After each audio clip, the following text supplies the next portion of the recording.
What is happening out there, Roto Scouts baseball fans? Good to see everybody. Sean Sullivan Jr., glad to have you catch a live show. Good to see you. Antonio's here. Cujo's here. Couple people in the door already. Love to see it. Little afternoon show here on a Thursday. 6 gamer. Plenty of time to talk through what looks like an interesting slate. Hopefully, guys' days are going well. Excuse me. Little tickle in my throat there. Hopefully, guys' days are going well out there. Finishing up the week strong. Scheduling call out as we start the show. Only a couple people here to hear it. I'll mention it again. Tomorrow, I'm going to try to get a show in. It's probably going to be fairly early in the afternoon, might even be like 11 a.m., something like that. I am going to try and get a Friday show done. Reason I bring it up is I'm going to be heading down. A friend of mine is having a big event, like multiple. It's their 20th wedding anniversary, their daughter graduating high school, their other daughter turning 16, their other kid graduating from middle school, and then their youngest kid has absolutely nothing going on, but I assume will be there as well. But they're doing like a big like wedding style event starting at like 5. So I got to be out of here. But I will be, updating projections and everything. I'm going to have my laptop with me on the road like always. But I am going to try and get a show in. So just like, hit the notifications button down there and you get scheduling, or jump into the Discord, you get scheduling, and I'll let you know what time that show goes off. But I will try to get that done tomorrow, and then I'll be on the road for that. Busy weekend, but we'll be covering everything as usual over the weekend, and then back for regular scheduled shows through next week. And beginning of next week. And then we hit the All-Star break, if I'm not mistaken, right? Is that the beginning of next week, or is that the following week? That's the following week. Full week next week. All-Star break is like the 13th, 14th, 15th, right? So anyway, just some upcoming housekeeping stuff. As you can see, I updated the home run picks contest. We do still have the same 2 leaders tied at 3, Loyalty Chisel and Cujo, both with 3 apiece. A couple other people picked off some single home runs. Nobody else has cracked the 2 mark yet, though. But a handful of folks tied at 1. Still plenty of time to jump in. If you're new, if you haven't made picks regularly or at all, same few people are making their picks every single day, and then we've had a few people going in and out. But no time like the present to jump in, win yourself a free month of content over at rotoscouts.com. It's the first of 5 correct picks, so a few people are out of the gate strong. But it's been a minute on Loyalty Chisel, Cujo as well. Home runs are wonky, so jump on in. The rules are right there in front of you. It's free to enter. You got to leave your home run pick after the show as a comment on the video. Got to use the same YouTube handle every day. Can't use whoever I pick as the home run pick of the day from Roto Scouts, but you can use the same as other people who make picks as well. You can see, like on the board over here, there's a couple. There's Kyle Schwarber was used by 2 people that day. No issues there. You just can't use my home run pick of the day. You only get 1 Ohtani and Judge usage. Ohtani's been only used sparingly. Judge not at all because he's on the IL. But use it strategically. Try and pick it off. I believe Loyalty Chisel did hit his Ohtani correctly, if I'm remembering. It's in the record over here somewhere. We also have today's stacks board, just kind of there for you. I've been putting that up lately. Got today's weather board. This ridiculous heat wave continues. I just took a picture of my Alexa because it said, not you, the video one in the other room, because it's at 106 degrees, which I think is the hottest I've ever seen on that thing since I've lived here. I think it's probably a record day for around here. That is as hot as I can remember. And you can see it's not quite that. I believe these are game time temperatures, though. And several spots to target, most notably pushing some total into this Cleveland game. 96 degrees with a breeze, I would say. Not exactly a big sustained wind or anything, but a little breeze blowing out toward right field, helping some lefty pop in that game. Look kind of interesting. A lot of heat here. A lot of heat here. A couple of domes, and then California, Los Angeles, always basically 67 degrees. And nice. But it's a really interesting day, again, as far as just some of those loaded spots for weather.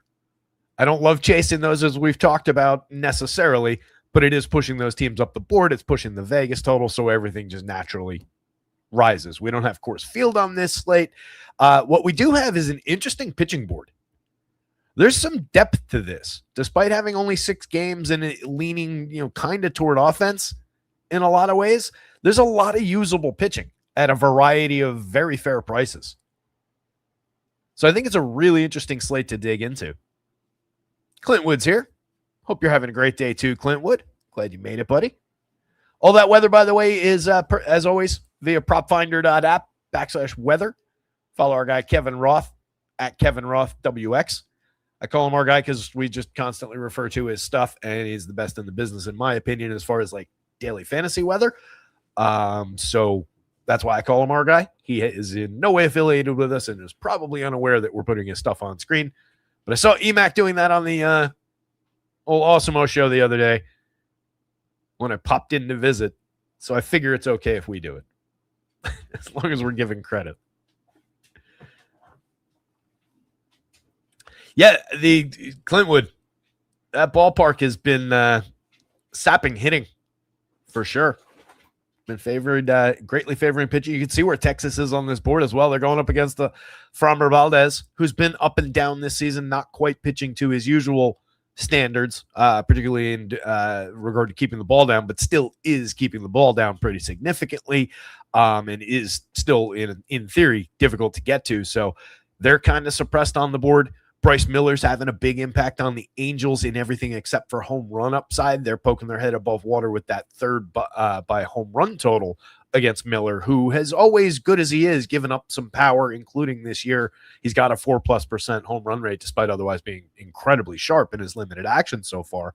So it's kind of believable having the Angels down there. They're the 12th team out of 12 by Vegas total, so that makes total sense. Miller, I believe, is our top pitcher on both sites. We'll see it in a second. But it wouldn't shock if one of those Angels went deep. You'll see multiple, the usual suspects anyway, are at or around the 10 mark in the home run model.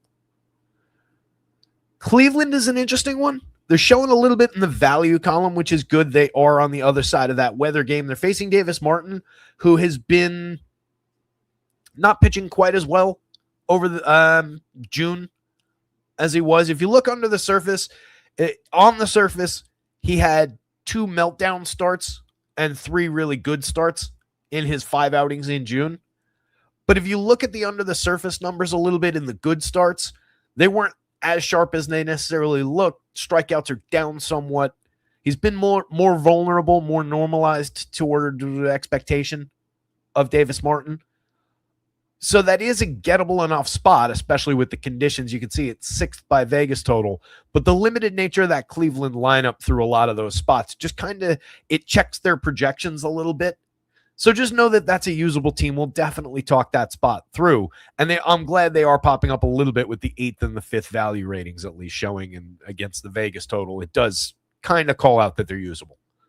But I think Martin going back the other way is entirely usable as well. Again, 3 of those starts, despite looking a little bit worse under the surface, for what actually scores fantasy points, he allowed 1 earned run in those 3 other starts. The two meltdown starts, he gave up 6 in one and 9 in another. The 9-run day was at Yankee Stadium. 3 home runs that day. We'll talk about it in a minute. Top of the board is just kind of a straight line through Vegas total today. I would call out Seattle landing 11th by home run upside, despite there being clear power in that lineup. Well, but Urania has been mostly decent at keeping the ball in the yard and does have that as a bit of an attribute. Stephen Kolek back on the mound after taking some paternity leave, family emergency leave, etc. That came on the heels of an absolute meltdown in his last outing. And he's a low strikeout, heavy contact guy, perfect kind of a target to throw Rays bats at, and they're a really interesting team. They dipped to 9th by home run because they are that top-heavy squad, as we keep on talking about. They have the positional challenges around the multiple first base options to tangle with, but they're looking very, very good on both sites, and they're super affordable. The Dodgers and the Royals, entirely usable. The Royals on the plus side in a solid matchup against Ian Seymour. Seymour was outstanding, though, in his last outing. So you could get some quality there. That's what I mean. There is back and forth on this slate. Dustin May is interesting. The Braves are landing squarely in the middle of the board with some value showing they're the 5th ranked Vegas total, but Dustin May, by and large, has been very good this year. Entirely believable that he would beat this version of that Braves team.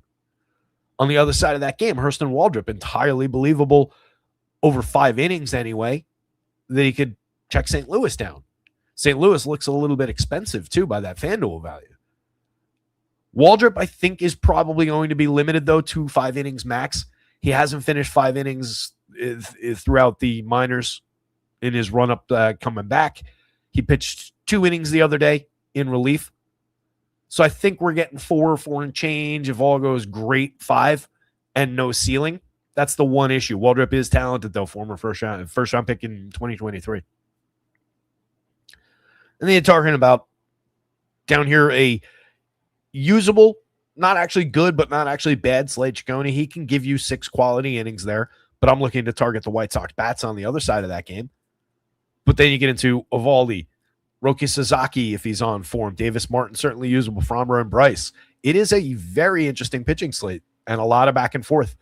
You're going to be hearing a little bit of me saying, this one's usable, but going the other way, this thing's also usable. Let's put it on the run board so you can see a little bit of it. Let me kill these. That displays it a little bit better. Makes those 2 big spots, or 3 big spots really, a little bit more stark. The Dodgers are just the Dodgers. That's a very good spot for them going up against Randy Vasquez at the end of the night. They're just showing clear quality for just who they are. It's a 9-run game, second best on the slate, and they're getting the bulk of those runs. Roki Sasaki checking down the Padres' worst offense in baseball over time, 3.85 implied total. Not the worst on the board, and Sasaki can be all over the place. After a strong stretch, he's been a little bit bumpy in the last 3 outings. Shorter starts, had a 7-run meltdown, 3 starts back against the White Sox. 2 3-earned run games, went 5 2/3 against Baltimore, and then 4 innings, faced 20 Padres just the other day. That one was at San Diego, this one in Los Angeles. I do still think Sasaki has upside and has upside to find some strikeout, but that's a normalization stretch. So no clear lock there, and the Padres are on the board.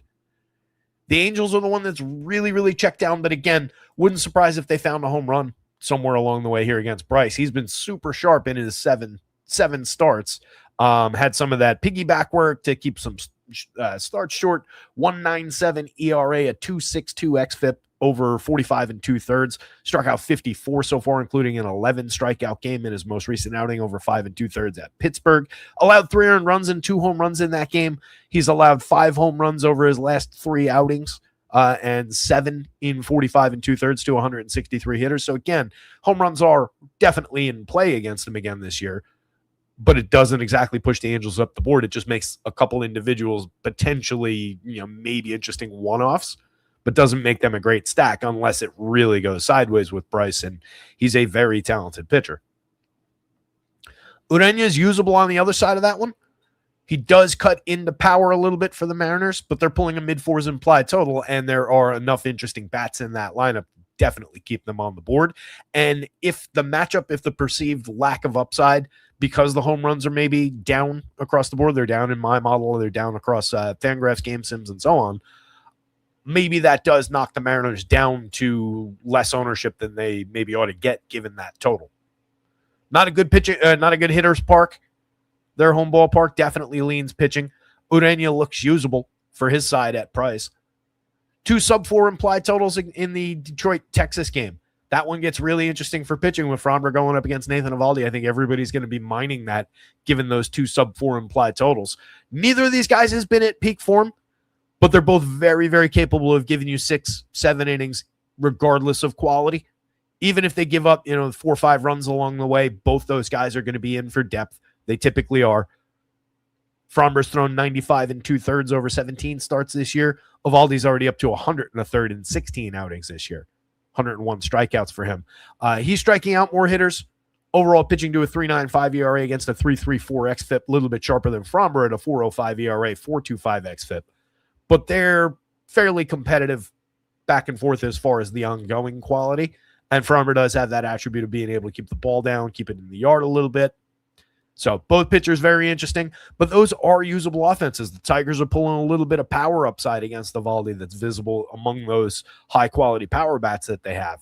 That's a stackable team that's probably not going to be that highly owned because Eovaldi's going to be owned. I kind of like the Rangers less going up against Framber just for, again, his ability to check power a little bit, but they're usable, at least at the top of the lineup among the higher quality hitters. The Rays and the Royals game is the obvious target of the day. I think the 5-2-0 implied total. Junior Caminero up to, six straight home games with a home run? I think somebody picked him a few games back in one of those home run picks, right? Yeah. Reg Kell had him on the 30th. But Junior's been rocking and rolling. No reason to avoid the Rays outside of popularity. It's a strong spot going up against Stephen Kolek, who, again, melted down 9 earned runs over an inning and 2/3 against St. Louis the last time out, allowed 3 home runs in that outing, was just tragically bad. Prior to that, he had been mostly good, had a bad 4-run day, 6 runs total, 4 of them earned, struck out 5 over 5 innings against Texas on May 29th, and a 5-run day back on May 12th in his second outing of the season, just 4 2/3, 5 earned runs. Struck out 6 oddly that day, but walked 3, gave up 2 home runs, and it was pretty ugly. Otherwise, had been pitching fairly deep into games. Several times worked through the 7th. Had a complete game shutout where he gave up 4 hits against Seattle on May 23rd. Only struck out 2 over the 9 innings and walked 1, but was very, very good, obviously. But is a very up and down, low strikeout, heavy contact focused type of a pitcher. And again, just the perfect target to throw that Rays team at. As we saw yesterday and we talked about yesterday, they are top heavy, but when they go off and when it connects, you're going to have some guys from down lineup contribute. I think Sed Mullins had a good day yesterday after we talked about him a little bit through that conversation. Forget what some of the other guys did. But that's a go-to spot that's going to be very, very popular at the second highest Vegas total. 491 on the other side. Maybe the Royals a little bit under the radar. It's not even under the radar, just a little bit lower owned in the raw sense, a little bit more usable from that perspective. Ian Seymour last time out, again, in his 6 2/3 of surprising depth. 7 strikeouts, 1 walk, no hit this Royals team.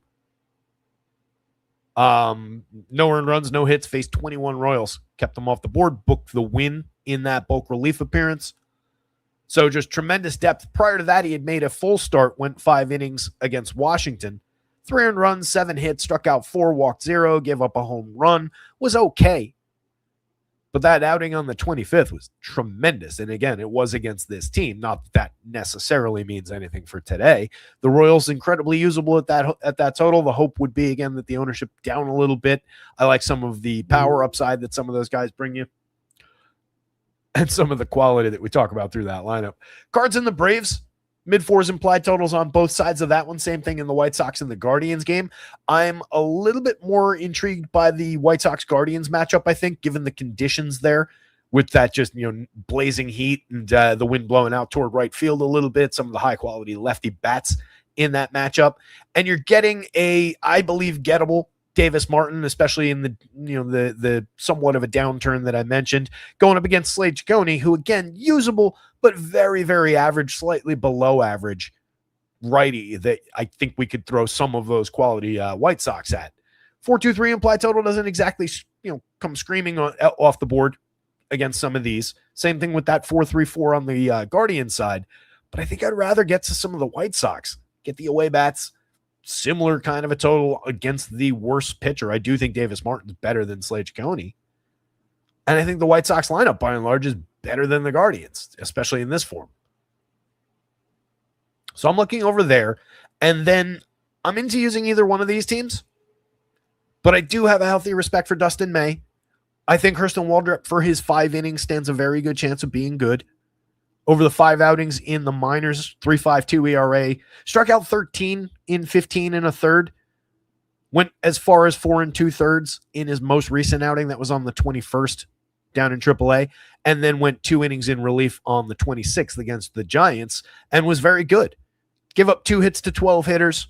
Well, I shouldn't say very good. I missed the walks as I was saying that. Struck out 3, but walked 4. So that's problematic.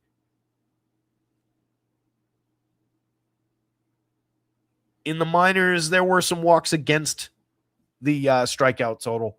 I think that's a thing for him. Let me look at the ongoing. We can talk about him again in a little bit more depth. What's our biggest sample? 19 AAA starts. Last season had a 22.5% strikeout, but 12% walk rate. Double-digit walk rates in a lot of stops against fair strikeout rates.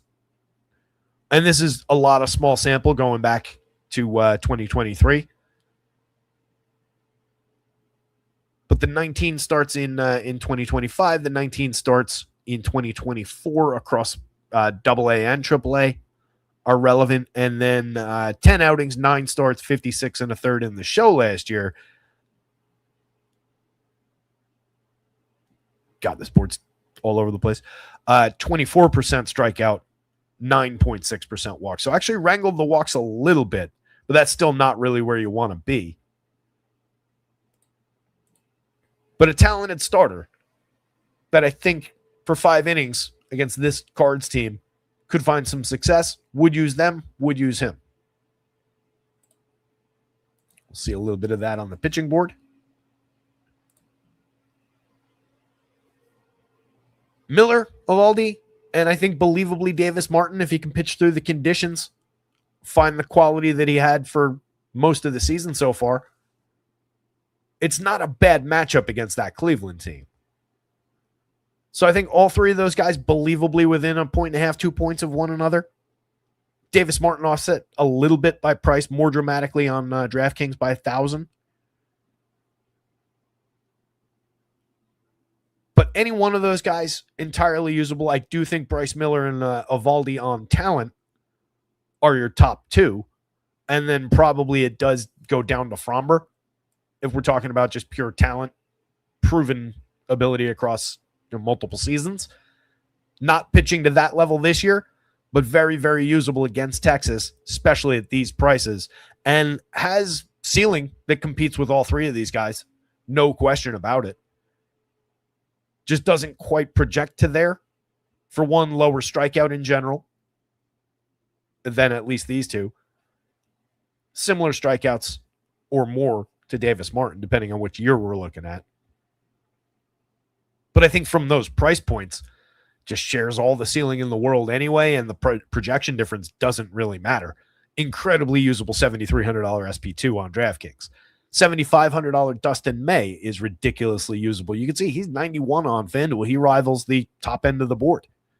Couple points off projection-wise, but again, a guy who maybe a little bit off of the true ceiling of Miller if he goes 7, Eovaldi if he goes 7, but similar enough and shares a big chunk of the curve with those guys. So really no issue with him offset by $800 on FanDuel. And considering the $1,000 dip from Davis Martin to Dustin May on DraftKings, no issue there. I wouldn't call you crazy for putting together shares of Dustin May and Framber Valdez, calling it a lineup. I think those are great options to put together for cheap pricing. You go there and there. They'll both be popular through more use as SP2s, but I don't think that they'll get crazy popular together necessarily. There will be people that do it because it's a clear lane to booking some really high quality bats. But I don't think it'll be nearly as popular as either one of those guys in combination with anyone else, or at least the top 3. Ian Seymour's easily in that mix. 7,200, 8,000. If he can go out and do anything like what he did the other day, that's a great option at price. I think it's interesting enough on FanDuel at 72. Nice and cheap with the strikeout upside. 8,000 on DraftKings works, but I think I'd probably rather have Dustin May from Valdez for a little bit cheaper. even if they'll be a little bit more popular. Sasaki's cheap enough to find out on DraftKings at 77. I don't love the 88 on FanDuel, but considering how gettable that Padres lineup has been all season long, I do think that's a usable piece on either site pretty easily. Similar with Walber Urena, I don't think there's a lot of ceiling there, but the ability to go 6, keep the Mariners up and down lineup off the board in a pitcher-friendly park, have a decent enough day for 86, 83 is fine. It's just you've got several cheaper, better options up here. So it's more don't really need it, but I feel like the entire field is going to not really need a lot of shares of those guys. So it does create a little bit of a path for alternatives where, there's no clear, definite success among, even some of these guys. So if just a dude like this at a fair price, different kind of slate, that 8,300 looks a little bit better. Guys like that are going to fall by the wayside a little bit. And they're kind of just as usable as an Ian Seymour, as a Dustin May. Slate Ciccone against the White Sox from the bargain bin. No real issue with it on DraftKings. Again, not good, but also not completely bad. Capable of a solid 6-inning day. Last time out, 6 innings of 3-hit ball against the Mariners. 4 strikeouts, 2 walks, no runs. Booked the win. That's the kind of day I'm talking about. That's the upside day out of Ciccone. He hasn't given up more than 3 earned runs since May 2nd. Gave up 5 that day, 4 the start before that, 6 the start before that.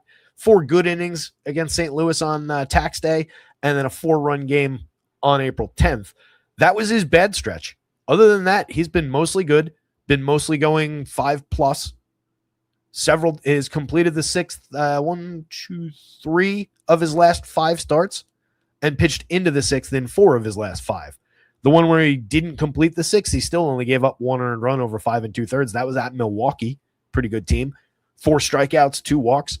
Just not a high quality strikeout pitcher, but capable enough to beat this White Sox squad. I just want to play those conditions a little bit. I want to play some of the lefty power, and the White Sox are showing up both in the Vegas projection against him and in my model. But it wouldn't shock if he had a decent enough 6-inning day for the price. Even on FanDuel at 77, it's a reasonable enough shot at a quality start. Get a little bonus there. 4 strikeouts, 6 innings of 2-3 run ball for the price difference. It's not bad. You would need Ian Seymour to pretty much fail. Probably like Fromber to not run off and hide score-wise. And then the price difference more than makes up the gap, I think, to the top end. Ciccone doesn't share ceiling with those guys, but a healthy enough mid-range for the price difference is available there. It's similar with Kolek, particularly on DK at 68. Again, in a low strikeout, heavy contact guy, it greatly favors the Rays here. Plenty of offense showing up, and you're not necessarily looking to take the pitcher against the field's offense, shares of the offense. Not really how it works. But Kolek has demonstrated an ability to go 7 innings of decent enough ball. He's very, very cheap from the bargain bin at 6,800 on DraftKings for that. Just give me 6-7 innings of 3-4 strikeout pitching like he usually would, and the opportunity to book the win on DK, you're kind of off and running. So him and Ciccone are not out of the question. On FanDuel at 82, I don't love Kolek. Just given that I can have Ciccone against probably a overall lower end White Sox lineup for 500 less, I think that's the direction I would head, even with the conditions kind of working against that idea. And then Waldrop, I think, is just limited by innings at the 8,000 on either price. I think you're getting max 5 innings, like hard cap. There's no way they push this kid. Too valuable to the team that has lost way too much to pitching injuries over the last handful of years. There's no way they push him. Randy Vasquez against the Dodgers seems like a balloon about to get popped.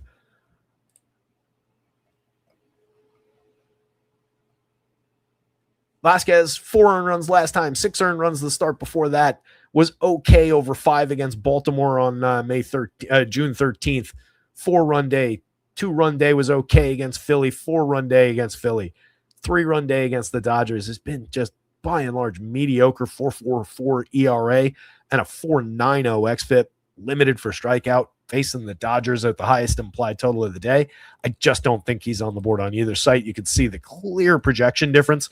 He's the one guy that I really, truly think is off the board, and then I think Waldrop's just too limited by those prices against what his actual ceiling is. If he was fairly in the 65 range, I would be saying you could throw that dart on DraftKings. I think he's too high priced for it. Everybody else is at least on the board for their price. So again, interesting slate that way. I feel like I've been lecturing already. How we doing out there, gang? Cap's here. What's going on, Cap? Cap says 14 on the duel with -5 EMI. That spot didn't work out. Cash but ugly. Back at it tonight. Nice.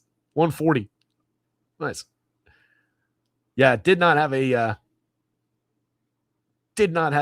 strong night last night myself. I only threw a couple lineups in, but wasn't my best, unfortunately. Looks like we got the Braves lineup in. Limited confirmed lineup so far. Hit the like button as we get started on some of the game by game here. We do have the 2 lineups for this first one.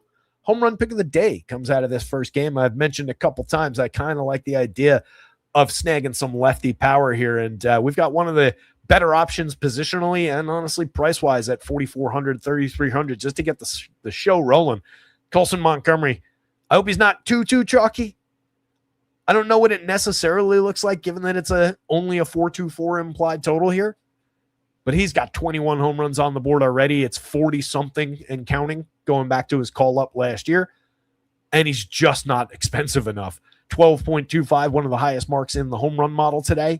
You can see not too much of the weather, the conditions, the heat pushing into the home run totals. I don't want to really do it for just temperature.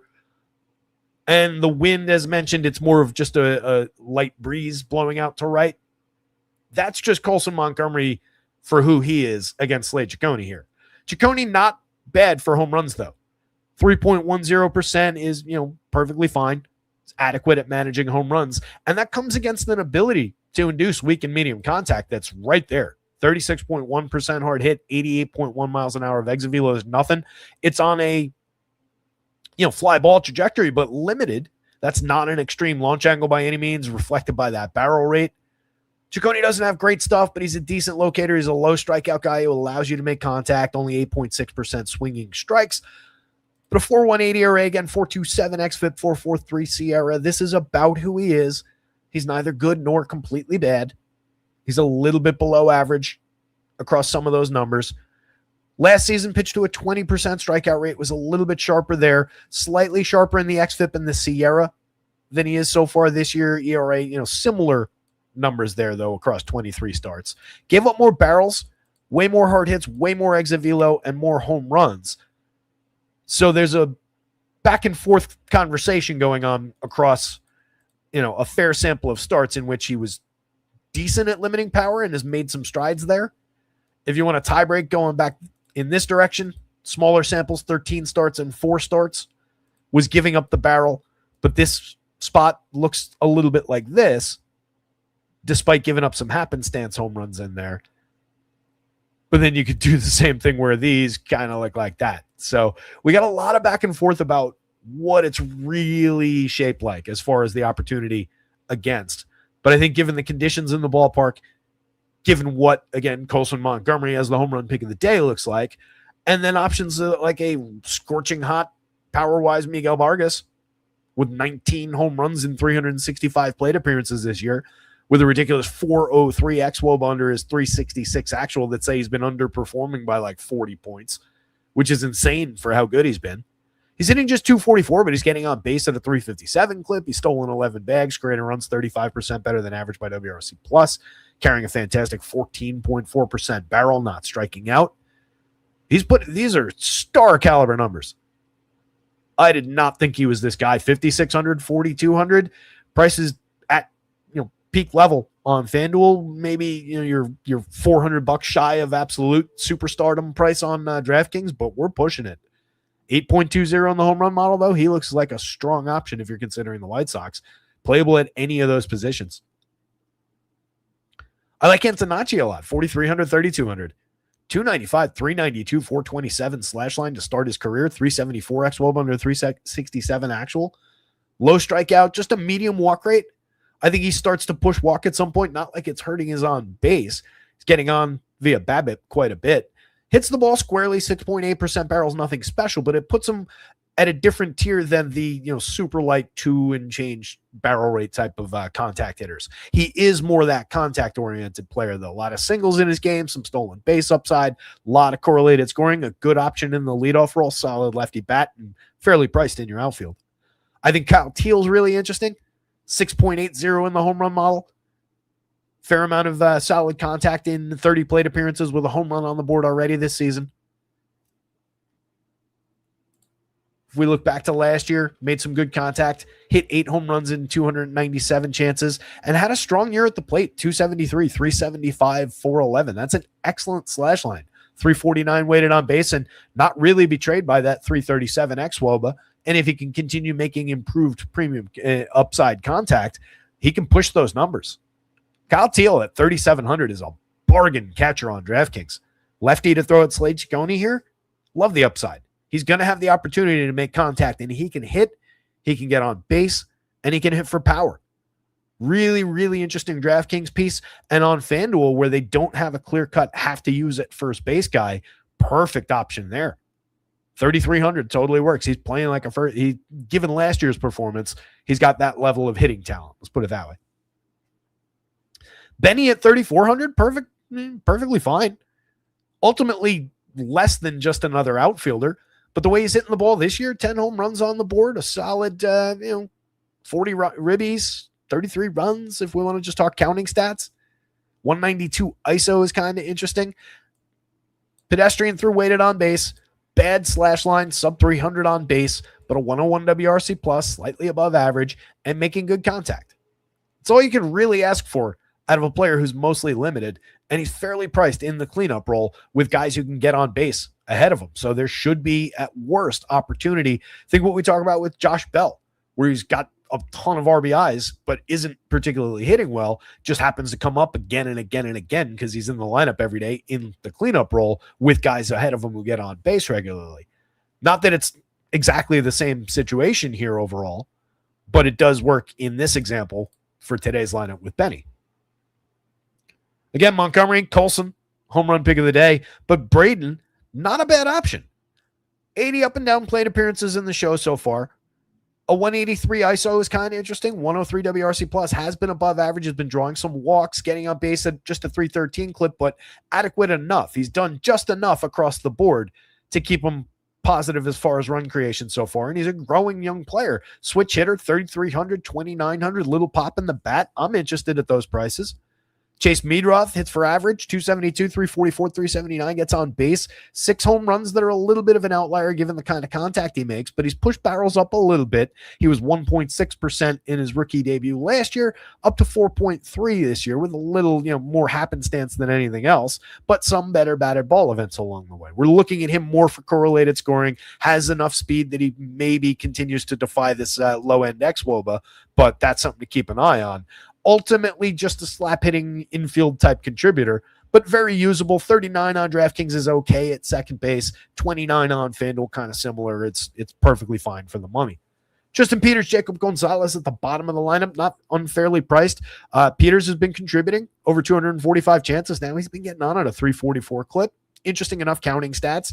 118 WRC plus for the year, but got to keep an eye on that 306 xWOBA under the 343 actual. Limited for premium contact overall, but has been low strikeout, low walk. So he's just winning on batting average on balls in play right now, which could get erased pretty quickly. We'll see where that goes, but entirely playable at those prices. There's no tax on what he's already done. And Gonzalez, just hunting for a batted ball event from the left side. 41.8% hard hit is okay. 2 home runs in 85 plate appearances. Not a terrible slash line. 107 WRC plus. He's been contributing. He's nice and cheap. So if you're just looking at him to cheapen up a lineup, it's not a terrible option at first. At shortstop, with Colson Montgomery already going in that position on FanDuel, so you got to go shortstop and util if you wanted to use him. I think he's a little bit more limited. He fits in a little better at first base. Depending on what you're doing with the rest of the lineup, you could go third base there. Obviously, shortstop with Montgomery. Just a different option given the wildly different positions across sites. But with all that in mind, again, Ciccone at 65 on DK is going to be usable enough in that bargain bin roll. You roll this game 100 times, 41 of them, he beats them, has an okay enough day. It does favor the White Sox for sure, and I think the power upside is real. But he's all right.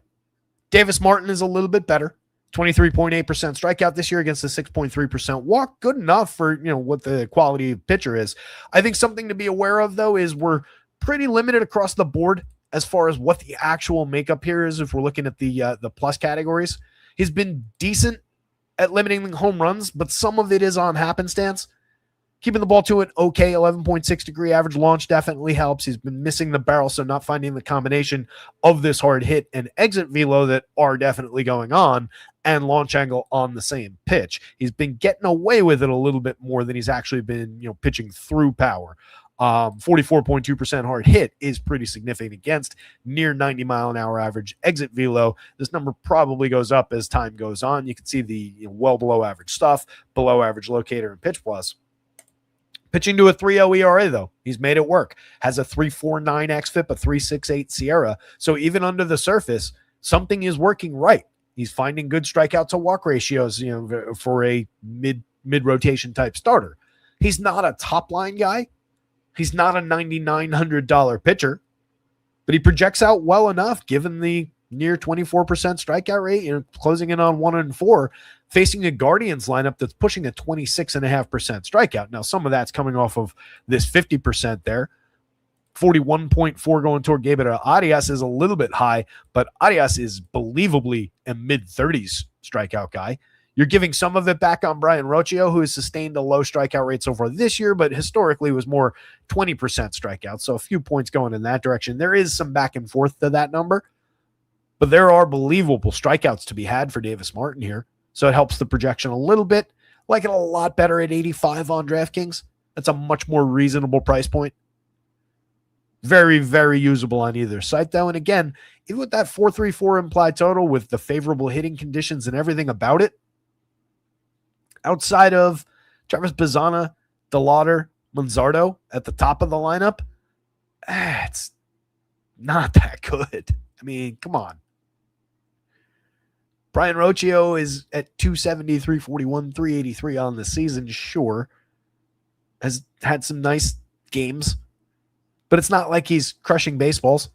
This looks exactly like these previous seasons where he's been a nothing hitter that we just say, hey, he's here for defense. He just happened to have a good stretch. It's like Ildemaro Vargas. You can see that in the 323, barely above average actual WOBA with a 306 xWOBA underneath it. This downward trend is going to continue with Brian Rocchio, and he's going to be down here by the end of the season where he has always hit. So it's a weak option in the 5 spot.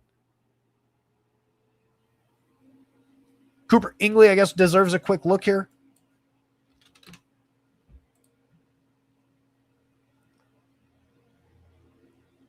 $12 home runs in 221 plate appearances as a 24-year-old so far this year. Solid slash line in AAA. Drawing a bunch of walks. Strikeout rate is fine. Last year, 10 home runs in 510 chances. Mostly at AA, 403 plate appearances there. 9 of the 10 home runs came at that level. And then really struggled after the promotion as a 23-year-old, over 107 plate appearances in 28 games at the AAA level for the first time. No, I shouldn't say really struggled, because he did draw walks, got on at a 383 clip. He just didn't do all that much else. But a positive run creator, so that he did have that attribute working for him, just didn't hit the ball well. And then came back for hitting this season in a full or a full so far stint at the AAA level. Reasonably playable, let's say. Doesn't exactly smash any of the prospect grades.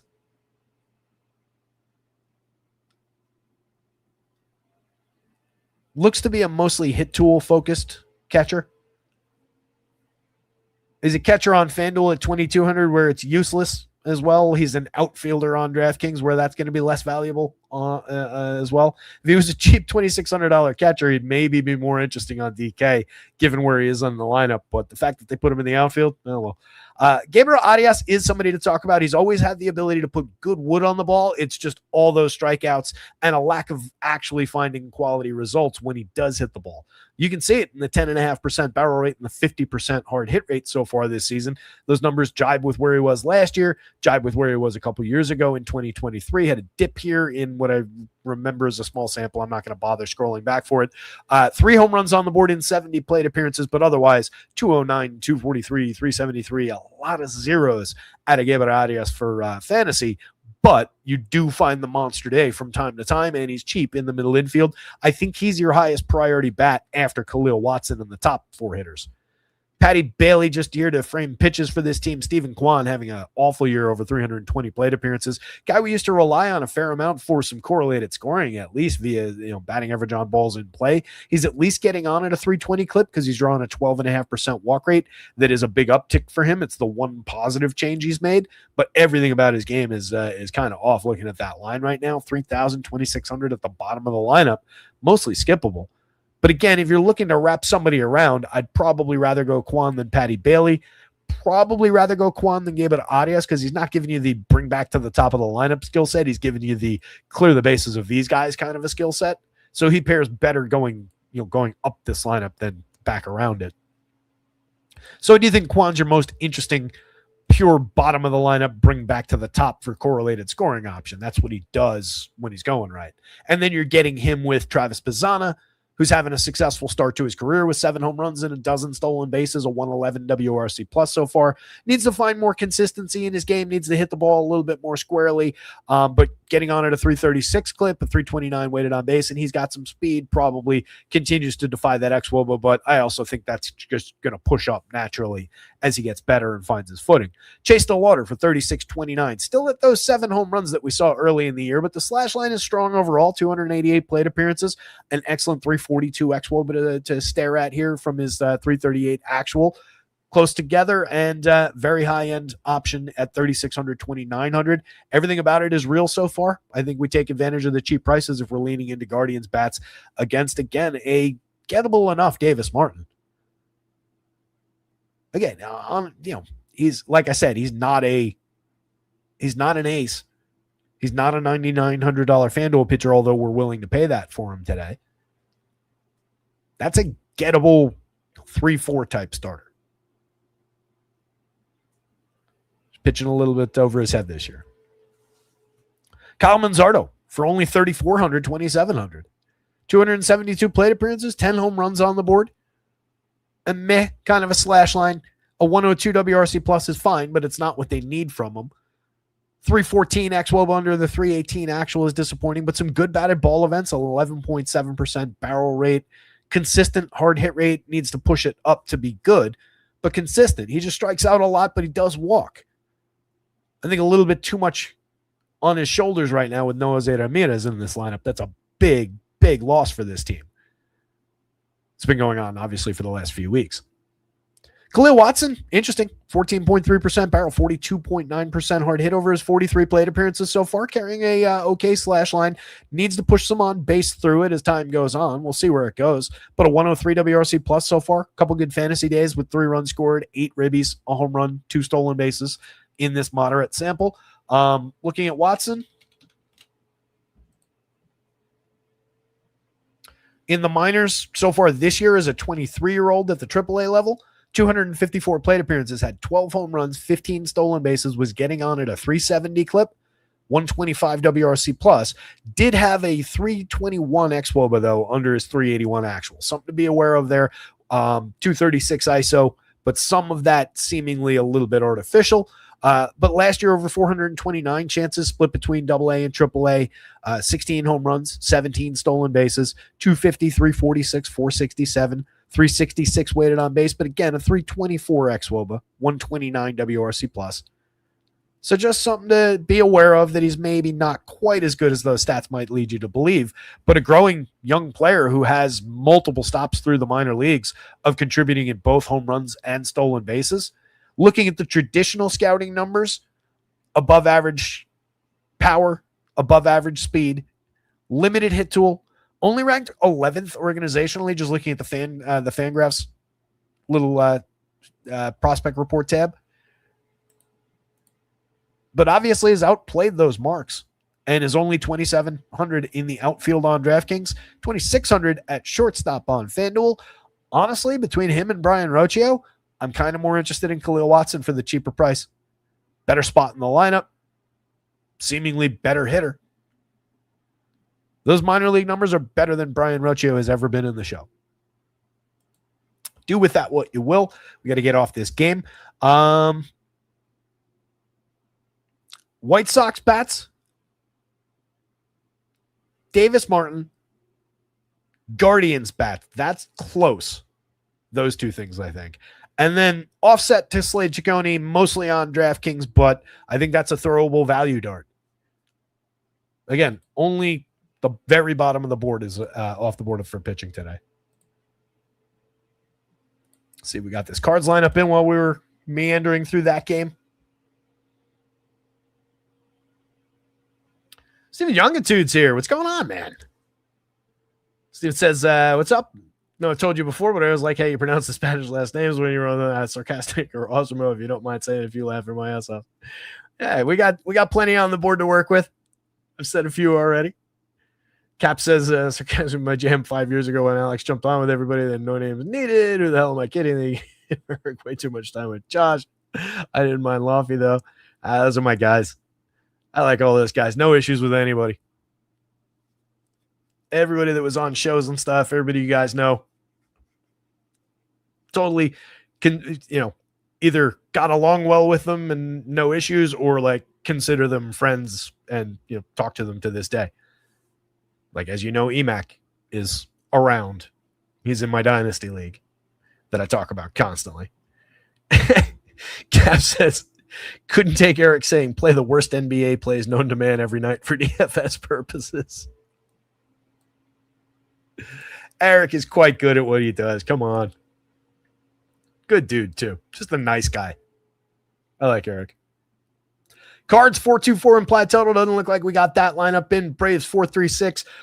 Again, both of these teams easily on the board, but Dustin May is a big part of the slate in my mind. Pitching to a 4.30 ERA, a 3.82 xFIP, 3.85 Sierra, facing a talented offensive team with some power in the lineup, certainly with some guys playing to high levels this year, but a gettable enough Braves team that has come out and fallen flat several different times against good pitching. $7,500 Dustin May is going to be, I think, a popular SP2 option. Seems like he ought to be, given how he's pitched this year.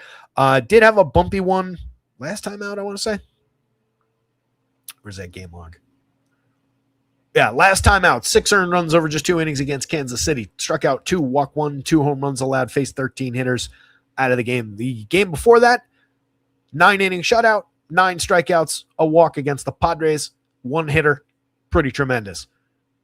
6 innings of shutout ball, 4 hits allowed against the Mets the start before that. So you're talking about 15 straight innings of shutout ball with 15 strikeouts against 2 walks over 50 hitters against the Mets and the Pods. Not bad. The Braves probably a little bit better than both of those teams, but there are some comparable enough bats. Prior to that, 5 2/3 of 3-run ball with 9 strikeouts, a 7-inning start against Milwaukee where he gave up 1 earned run on 2 hits, struck out 9 in that one as well. So 3 of his last 5 starts, he struck out 9. The other one, he struck out 6 over 6 innings and shut out the Mets. And then just had that meltdown at Kansas City after the 9-inning shutout. You see that from time to time. Guy goes deep into a game, kind of not uncharacteristically, because 6 and 7 innings was on the board for him, but that was the first time he'd booked more than 7 on the season. So maybe just a little bit tired out in that KC start. Just got a little bumpy early there. But I think all signs should point to him coming back with quality here. And he's very cheap on DK. 91 on FanDuel is not incorrect, and that's a nice offset from the very top of the board. Like him as much as Davis Martin. Davis Martin's just got a better matchup against the Guardians, I think. Going the other direction, Waldrop, again, a lot of talent there. Needs to wrangle the walks. as we talked about in the run-up. But I just don't think we're getting any kind of upside here at 8,000 on either site because he's not going to go 5+. He's probably not even getting through 5. I think it would be a surprise if you got through 5 and you're just, barely scraping by to qualify for the win if they get you there on DraftKings, and you don't know what any of that quality is going to look like. And I really think they're going to keep a lid on him. On FanDuel, I don't think he's got value. Talented kid. Wouldn't shock if he was very good over 5 against the Cards here. But I don't think we're getting there points-wise. Not for 8,000. Again, if he was 65 on DK, then we'd be talking about the bargain bin. 7,000 on FanDuel, maybe we would throw a dart at it. I just don't think he's cheap enough.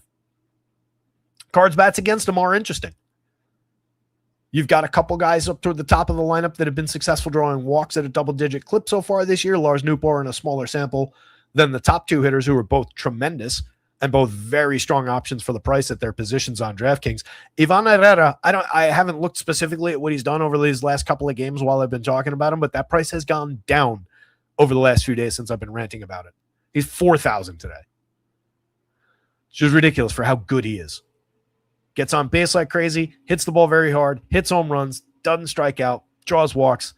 Ivan Herrera all day long from the Cards lineup if you're going in that direction for 4,000 on DraftKings, where you don't have a clear-cut first baseman on FanDuel. You put Alec Burleson in the outfield. He's their first baseman on FanDuel. I just think you use that player consistently. But FanDuel's got it right. He's 36 over there.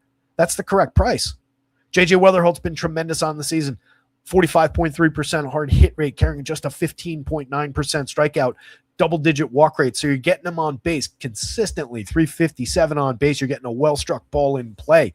12 home runs, 9 stolen bases. Kid has been tremendous. A little bit more to give, too, with that 351 xWOB under the 338 actual. Alec Burleson's been the best version of him that we've ever seen.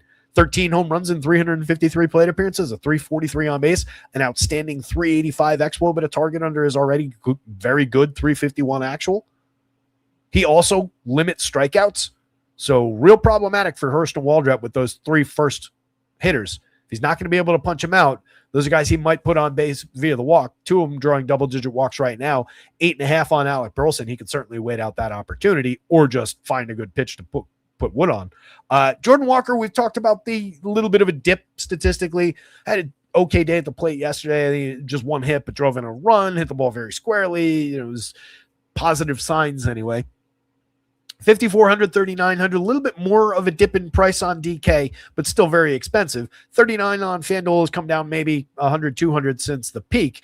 But overall, 288, 342, 509, 18 homers, 11 steals. We'll forgive a little bit of a 2-week long dip or 10-day dip or whatever it's been. Kid's been absolutely tremendous, and that is all just his real clear-cut talent coming through. Lars Nootbaar at 35 at 31, getting on base at a 386 clip over his 88 plate appearances. Demonstrable ability to draw double-digit walk rates over the last 3 seasons while keeping strikeouts around 20%, a little bit better than average. Going up against a kid who has a walks issue, who is a talented pitcher but has not figured anything out at the major league level yet. Lefty bat with some power in it. Lars Nootbaar putting up a 12.5% barrel, 57.1% hard hit rate so far. Very, very interesting bat for the money. I think that's a reasonable one-off to keep in mind on either site, given the 35-31 pricing. Cheaper on DraftKings than he is on FanDuel. Everybody in the Cards lineup is cheaper on DraftKings. Mason Wynn continues to just be a meh, kind of a shortstop option. Doesn't really do anything special at the plate at all. Overrated piece in my mind. Nathan Church, 29-26, inoffensively priced, but needs to start getting on base a little bit more or probably lands out of the lineup. 9% barrel is okay, but a 32.1% hard hit rate illustrates the inconsistency. Sub 300 on base from that player is unacceptable. Blaze Jordan's interesting for all the power that he displayed through the minors and in his run-up to his major league career here. So far, it hasn't been great at the plate. Does have 1 home run on the board, but a bad slash line. 251, 273 in the weighted on base categories are problematic. But I think what's really interesting, given what we know the power looks like once he starts making contact, 11.7% strikeouts so far. 3.3% walks isn't exactly special, but he's just putting bat on ball consistently. Hasn't found extreme quality, but those are not bad numbers to start. So I do think this is an at least interesting player to watch if he's just able to that frequently put the bat on ball because I think the power starts to come around more as he gets more and more comfortable. It also could be a sign of just he's been conservative and not taking his big hacks, though, too. So just something to watch. Jimmy Crooks, solid mixer at catcher, 2,200. It's a reasonable enough alternative given the price dip from the go-to catcher up at the top. 1 home run, over 59 plate appearances, but not exactly representative of the quality of contact he's making. 48.6% hard hit rate. Just a lot of strikeouts, but again, small sample. Hasn't found success on those good batted ball events, but could start dropping it into the right part of the field, finding the gaps, and become immediately interesting for the money. But most of the time, you're going that direction with your catcher share from the Cards. On the Braves side, again, they're very much on the board against Dustin May, but I do think the quality is there on the mound, and I'm very interested at 75. If we're thinking he gets popular, though, on DraftKings for that money, and I am thinking that, then the Braves become appealing from that mid-fours total with the quality in this lineup to maybe target a little bit of that ownership from a different angle on DK. Or if you're rostering some Dustin May in some lineups, I think a hedge, certainly in others, if you're building a bunch, is pretty appropriate with this team. They have good power upside. They have good run creators. They have guys like Ozzie Albies, who continues to surge for this season. Guys like Michael Harris, who more believably have been surging throughout the season. And then just established stars like Matty Olson, Drake Baldwin having another tremendous year. The bottom of the lineup, there's some struggling players down there, but there's some quality. There's guys that I still believe in the turnaround, like Austin Riley, like I've been harping on. Proven hitters with some power upside, but some inconsistency, like Mike Yastrzemski. Dom Smith is a guy who can at least hit for average. Depending on the situation, he can get on base, maybe drive the ball, but he's putting balls in play regularly. And for the price, that's all you need to ask for a hitter like that from the middle of the lineup, especially with guys who can get on base ahead of him. It's another guy who can just capitalize on opportunities when he comes up. 203 okay plate appearances, but he's driven in 32 runs in that sample. It's not a huge total relative to everybody's totals, but relative to the number of plate appearances that he's made, that's a very strong total. Jarvis at the bottom of the lineup. I know we looked him up the other day, but completely fell out of my brain.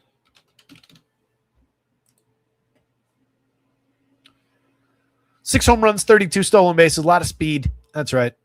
Limited prospect speed and defense, I believe, was the profile we talked about.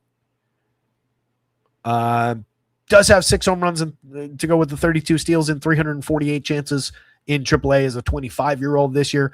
Last year hit 2 home runs in 413 chances, mostly at AA. Stole just 14 bases. 5 homers, 25 steals back in 2024 from low A to high A. 2023, 11th round pick. 6th in the round, 320th overall out of Alabama. $175,000 signing bonus. Mix and match piece at the absolute best at the dead min price. Seems mostly like a guy who's going to be here for defense, maybe a little bit of speed while they need him. But the top end of this Braves lineup, very appealing. Baldwin at just 45-34 is very interesting with 14 home runs. His ability to get on base, hit for average, draw walks. He's striking out a little bit more this year than he did last year. That's creating a little bit of a difference in the overall slash line, but gotta love the 373 xWOBA under the 346 actual that says we're getting another 30 points of positive performance that he can turn it around based on some of those batted balls. Ozzie Albies doesn't have a lot of good support for the underlying performance continuing, but as I keep on harping on, we've seen it before. I believe he hit his 13th home run of the year last night, I want to say. 4,000, 3,200 at second base. Hitting second today, entirely usable. Continues to kind of defy expectations. 48-36 from Matty Olson is nice and cheap. I don't know why he's under 5,000 on DraftKings. 20 home runs on the board, 342 on base, a 361 xWOBA, 134 WRC plus. Michael Harris, I don't know why he's 4,200 on DraftKings. He's only 31 on FanDuel. 14 home runs, has been hitting the ball squarely throughout the season. He must be having a little bit of a downturn over like last couple days, last 10 days to have that price down like that. I know it hadn't really climbed on either site, but Let's see. What does he look like over the last few days? We have it back to, what are we on? July 1st. So last 2 weeks. Yeah. Downturn over the last 2 weeks. 238, 298, 333, a 74 WRC plus. 4 runs, 3 ribbies, 2 stolen bases, but no homers. Has gone 10 for 47 over that stretch. 4 doubles, 6 singles. Has only struck out at a 17% clip, 8.5% walk rate over that stretch. Has a 286 BABIP over that stretch, but has just not found the quality, resulting in a 281 weighted on base, but a 358 xWOBA, given how he's connected with the ball, presumably, over that same run. So just some misfortune showing over the last 2 weeks, and has been mostly fantastic all year. Take advantage of the price dip. There's no real reason for it. Mauricio Dubon's just a mix and match utility man, but having a nice season for Mauricio Dubon. 103 WRC plus, right about league average weighted on base. Same with Dom Smith. Again, he can hit for average, capitalize on some opportunities. Dubon could give you the same qualities. Neither guy's a go-to. Both guys are entirely usable. They fill multiple positions on FanDuel. Both in the outfield. That kind of sucks on DraftKings, but they're usable pieces. I'm going to go...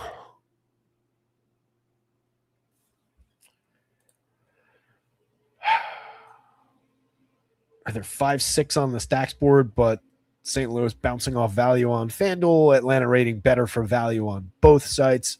Dustin May, 4th overall. Waldrop, 11th. I'm going to say Dustin May, particularly on DraftKings at the 75, I think has to be your lead option. Slightly less on FanDuel. Followed by Braves bats. Cards bats, but cards are a tough value prop if we look. Not crazy challenging, especially given the cheap nature of pitching today. More challenging on FanDuel, as the board demonstrated there. 10th by value, despite being 6th overall by projection. 6-6 on DraftKings, again, entirely usable on either site. But a tough price point across those hitters, and no extreme point of discount. Like Jimmy Crooks, I guess, for 24, but we don't really need the catcher spot. And if I'm using this squad, probably putting Alec Burleson at first base on FanDuel, unless, well, that's not necessarily true because I do want Herrera in there. So yeah, Burleson probably lands in the outfield. But if I'm using them, then again, I'm using probably Ivan up at the catcher spot and probably not doubling up catcher. So challenging price proposition, but the cards do look solid. So Dustin May, Braves bats, cards bats, given the value challenge. And then Waldrop, again, I don't think is on the board because you're not getting the innings. I won't write it in blood or anything, but I pretty much guarantee he's not going beyond 5. And he's unlikely, I think, to finish 5. Raising the Royals. Potential launching pad again here. 5+ implied on the Rays side, 4.91 on the Royals side. Royals lineup in. Rays lineup doesn't look like it's here yet. This game for today, down to 89 degrees. The wind blowing out at an 11-mile-an-hour clip has an impact, though. Certainly some power on the board blowing out to left field again. Even Junior checked down at 9.95 in the home run model. Kolek giving up a near 4% home run rate, but it doesn't exactly come because guys are crushing baseballs. It's just more happenstance over the 9 starts. And again, the meltdown, I believe he gave up 3 home runs in that outing. Yeah, 9 earned runs with 3 home runs allowed in that last outing. That'll bend that number a little bit. But by and large, 38.6% hard hit, entirely fine. 88.9 miles an hour of exit velo, entirely fine on a 10.3 degree launch, 7.2% barrel. So realistically, lower home run rate, maybe not all the way down to last year's number at 1.95. But you can see that came on much more hard hit, more exit velo, a lower launch, lower barrel rate overall. So he's keeping the ball down somewhat better. But if he returns to anything like this kind of form, while maintaining anything like that, or just continues along these lines, I think this number comes down into the high 2s, somewhere in that range. 3.51 ERA last year over the 19 starts, but pitched to a 4.16 xFIP, a 4.39 SIERA that are more representative of who he actually is. You can see he's basically exactly at those marks for this season so far. Not a high strikeout pitcher at 16%, 16.7 last year, but realistically, okay as far as walks go. It's not a good collision of factors when we talk about strikeout minus walk because he's not going to be mistaken for an ace by anyone. 10.8% walk, strikeout minus walk is essentially half of what we want. But he's capable enough, and he eats innings. Outside of last time out, an inning and 2/3 of just total meltdown. Start before that, 7 1/3 against Houston, shut them out, 5 hits, 4 strikeouts and a walk isn't great, but giving you 7 1/3, just scoring points via outs, perfectly fine. 5 innings of 1-run ball the start before that, 3 strikeouts, but allowed 8 hits in that one, wasn't exactly great. An 8 strikeout day that represents his peak for K's on the season over 7 innings at Cincinnati. 2 earned runs allowed, gave up a homer, walked 2, 6 hits, but perfectly fine. As mentioned at the beginning of the show, had a complete game shutout against Seattle on May 23rd. That was his best overall start, but he only struck out 2 in that game. But just the ability to go 7 innings is pretty clear cut for Stephen Kolek.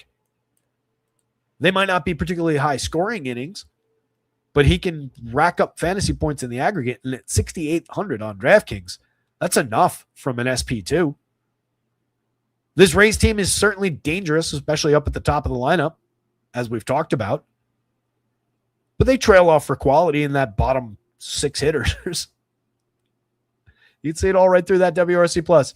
You've got 3 guys who are essentially a guy and a half each against the average, and then the other 6 guys are about 20 points below average. So it evens out to a quality baseball team somehow.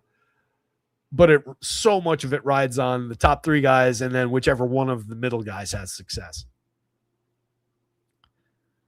So I think Kolek is a throwable dart from the bargain bin on DraftKings. At 82 on FanDuel, you could chase the quality start possibly, but the Rays are drawing a 5+ implied total for a reason. He's not very good. I don't think that's necessary to do on FanDuel.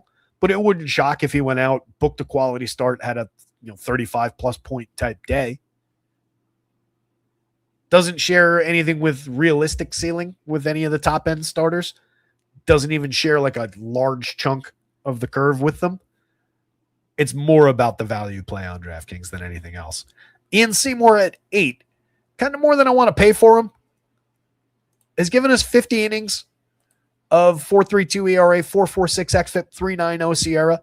Solid strikeout rate, misses bats, 13% swinging strike rate is pretty tremendous. Has been good at inducing weak and medium contact. A lot of fly balls here, though, so I do believe that home run rate is pretty realistic.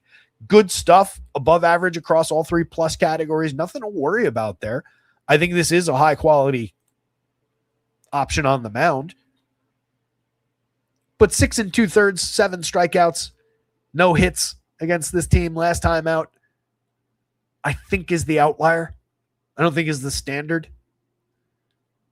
Full start before that against Washington, 3 earned runs, 7 hits, struck out 4, walked nobody, gave up a home run. I think that's more realistic expectation. 3 1/3 in bulk relief, 2 earned runs, 2 hits, 3 strikeouts, 3 walks, a home run allowed against LA, the Angels. 4 innings in a start prior to that one against Boston on June 8th. 1 hit them. The 1 hit was a home run. Faced 14 hitters, struck out 5, allowed a home run, walked 1. And then some up and down relief appearances. I think the strikeout stuff is the most realistic attribute. But don't be surprised if he comes out here and pays off that 4.91 implied total for the Royals on a day where conditions strongly favor hitting. The Royals have some quality righties to throw at him, including one of the best players in the league in Bobby Witt. Obviously, a lot of the power on this team does lurk on the left side. No Sal Perez in the lineup. Takes a little bit of the historic power out of this lineup. Sal really struggling his way through this season. Carter Jensen in the top spot, though, remains interesting for the money at position on DraftKings. At 3,000 on FanDuel at first base, entirely in the mix.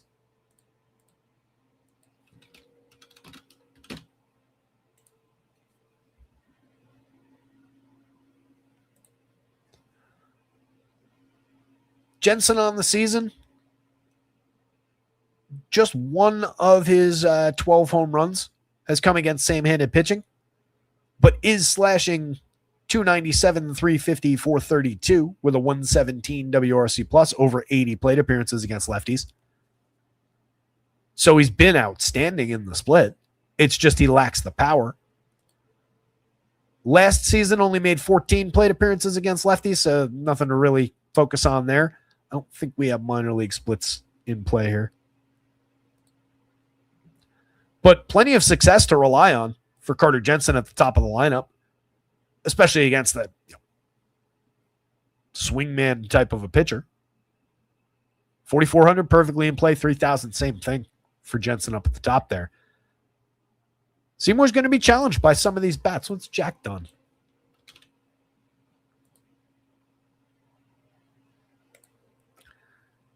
Jack lefty this year. 5 of his 14 home runs. A very solid 265 average, but a 299 on base, 482 slug to break the tie, though. 217 ISO, a 112 WRC plus, so he's found plenty of success against same-handed pitching as well. No concerns about the 2 big lefties up at the top of the lineup. And then we get a stretch of usable righties here. Again, superstar right there. But all of that is to say that there is no guarantee around an Ian Seymour that is probably going to get some attention at 8,000 for the start that he just had against this team last week, or the appearance that he had against them. At 72 on FanDuel, I think he is going to be popular, and I think it's probably more interesting over there. I think it's more of a, probably worth eating some of the popularity just because of how uniquely cheap that is for what the upside actually could look like if he goes out and has a similar day and finds the Ks and so on and so forth. There are more strikeouts in this Royals lineup this year than there have been in the past, 23.5% for this version of the lineup right now. That does include the 37-1 on Cameron Misner at the end of the lineup, but believable mid-20 strikeout rates for a number of those hitters. So it wouldn't shock if Ian Seymour went in the plus direction either. I think projects out solidly in the middle of the board, but slightly below the Framber Valdez's of the world. Slightly ahead of Framber Valdez on DraftKings. Slightly below him on FanDuel. Roki Sasaki right in that mix. Wilber Urena right in that mix. Dustin May, honestly, in that mix as well. So that entire group of starters, as mentioned, provides the depth for this slate. Everybody in that group is at worst usable. Looking at Rays bats, it's all about the top 3. As we've been saying, you have the positional conflict that sucks. You got to sacrifice one of those guys to the positional gods on DraftKings, which makes it more clear that you have to embrace some down lineups, or maybe it's down lineup guys in your 5-man, or maybe it's just a short stack opportunity. Even with that second highest on the board, 520 implied total, maybe you're talking about a day of Aranda, Caminero, take the power upside, take the on-base skills, the direct correlation between the two, and take the price discount of $1,000 between Jandy and Aranda, who, quite honestly, have been putting up almost identical numbers this season. So take advantage of the dip in price. And then maybe you're just picking off your favorite among, I think, Ced Mullins, again, probably your best option through there, given the multi-category contributions, the realistic power upside. And that's a 3-man for 46.33 apiece, 13.9 total. I don't think that's ideal because that's the exact way that a lot of people will go with it. You could go into Victor Mesa Jr. and call it 4,600 apiece, 13.8 for the 3-man. It's just stretching for 5 from this team where you can't have all 3 of those guys. Put so much flawed player into your lineup. I did this yesterday, but again, that's a 6-man 78 WRC plus. It's a 6-man 291 XWOB, but even with that 341 from Victor Mesa in there. Actual is 286. You take out Victor Mesa, by the way, that XWOB becomes 281. I believe in Chandler Simpson's talent. His ability to hit for average has always been clear. Has 0 power, but doesn't strike out, puts tons of balls in play, and is blazingly fast. He's just been underperforming expectation across the board this year. This one. Victor Mesa hasn't been good over his 75 plate appearances outside of a couple well-struck balls. That is something to focus on, and that helps create that interesting xwOBA. So if he becomes this guy, then we've got a player on our hands, and we've got our clear number 4.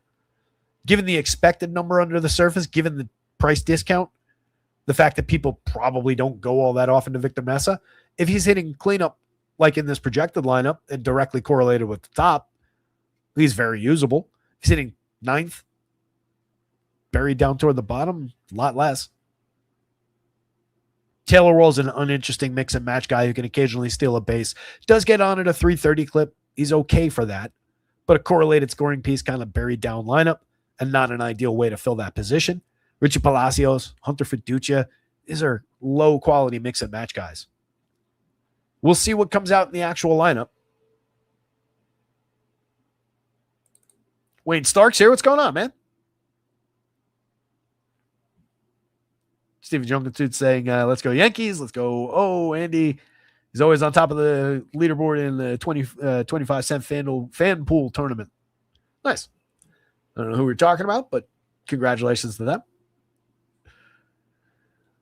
So on the Royal side, as I was just getting at, Carter Jensen, Jack Cags, entirely usable and honestly cheap. Caglianone, 14 home runs, massive power upside that we've been talking about all year through the premium contact numbers. Just star caliber contact. And coming around to star caliber numbers across that slash line, the 210 ISO, the 375 xwOBA that says there's another 25 points of quality lurking there. 122 WRC plus that's second on the team only to Bobby Witt right now. Kid's a burgeoning star, and he is still cheap. First base only on DK. First and outfield is nice on FanDuel. Lane Thomas, a guy we've seen succeed and succeed specifically against left-handed pitching. 3,100, 2,600 across sites, 5 home runs, 4 steals, a low-end slash line, an uninteresting 314 xwOBA under his tragic 298 actual. Lack of premium contact. 13.2% walks is at least interesting. Pushing a little bit of on-base quality that's keeping him not above water by any means, but at least visible below the water. I continue to think there's quality there, and there's quality created by following those 3 hitters in the lineup. There will just be opportunity. Caglianone's getting on base. Bobby Witt gets on base incredibly well. Carter Jensen a little bit up and down in that category, but they're giving him the faith of the leadoff spot, so they think he can do it. So there's just opportunity for Lane Thomas, and he's cheap. Same deal applies to Starling Marte. He's even cheaper. 268, 330, 340 start to his year. A home run, a stolen base. Hasn't hit the ball particularly consistently.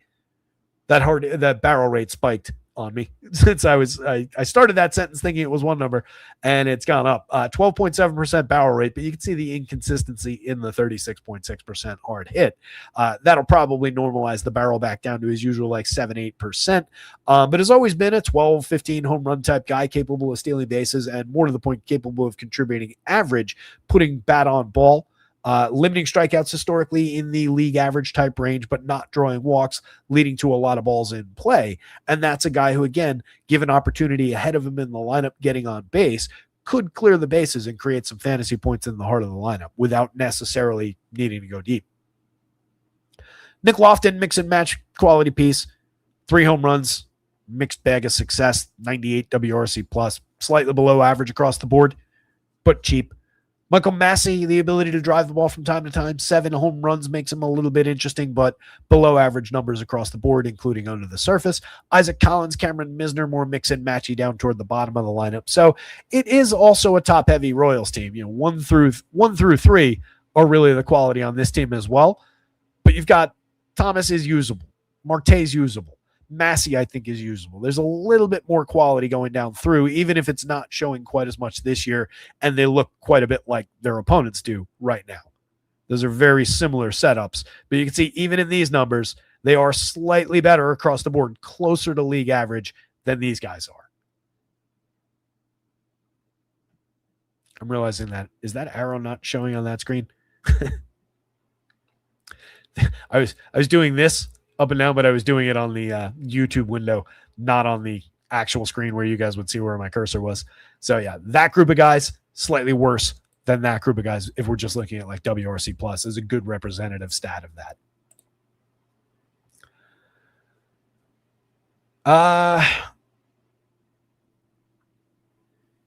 Top of the Rays lineup, on either site. Depth of the Royals lineup on either side. Let's call it a tie.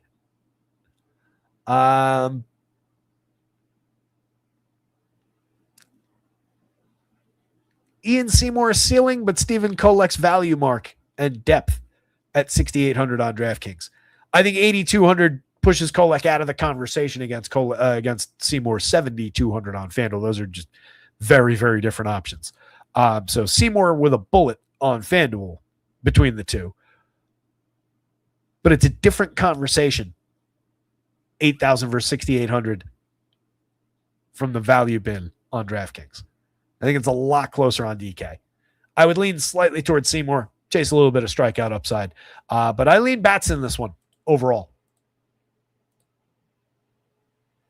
Tigers and the Rangers, the top pitching matchup on the board. Both these teams coming in below 4 implied runs. You've got a couple teams in that range, but this is the one game where both those teams are really checked down for quality. The Mariners game is also a 7.5 run total, but the Mariners are eating a bigger piece of it against Walber-Urania. I do think there's at least enough power showing to make Detroit interesting, maybe as a contrarian option. Nathan Eovaldi, as high quality as he can be, as strong as he is at pitching deep into games, is giving up a 4.11% home run rate. Some statistical oddity in that one this year, though. Just a little bit of collision of happenstance. He's not bad across hard hit and exit velo by any stretch. 8.1% barrel is entirely manageable. A sub 10 degree average launch. So just a few mistakes that have gotten tattooed and landed in the seats. Last year, on very, very similar contact numbers, those are almost identical. 2.02% home run. That's over 22 starts. The year before, there was a little bit more power on the board, again on fairly similar numbers. So the truth is probably 3% or a little bit below that. But even against the 3% type guy, these home run hitters for the Tigers do have that believable upside. And really only Kerry Carpenter is above the magic number. He's got 13 on the board. He also just historically crushes pitches. Premium lefty bat for power, and he's nice and cheap at 35.28. So I'm kind of a believer in that mark. It's not crazy to think that he could exploit a little bit of the downside of a mistake from Eovaldi. It's also entirely believable that Eovaldi would strike him out 3 times. He's a near 30% strikeout guy this year. Just 22.8 last year, 25% the 2 years prior to that. Needs to wrangle that or needs to get more consistent with his power output. But a high-quality back and forth that I think is representative of the discussion on why maybe the Tigers creep into the conversation for a little bit of offense despite that low total. What I don't love about this situation is you're paying an extreme price for Dylan Dingler there at 52 on DraftKings. He's 3,500, but less necessary to the conversation on FanDuel because you do have a much, much cheaper Spencer Torkelson who could give you that similar kind of a power upside. Dingler's had a tremendous year this year with 19 home runs, a strong slash line, a 389 fantastic xWOBA, and a 135 WRC plus with all this premium contact. It's just extremely, extremely more valuable where catchers actually required because he's set apart for power from the other catchers right now. But at 35 on FanDuel, I need it less. And that doesn't help the conversation about going to the Tigers, the fact that he's full price against a pretty high quality starter. For a little bit of flaw with power this year, Eovaldi's pitched to a 3.95 ERA, but has a 3.34 xFIP, a 3.43 SIERA that are much more who he's always been. Nearly a 1-4 strikeout rate against a 5.6% walk rate puts him just below the 20% threshold.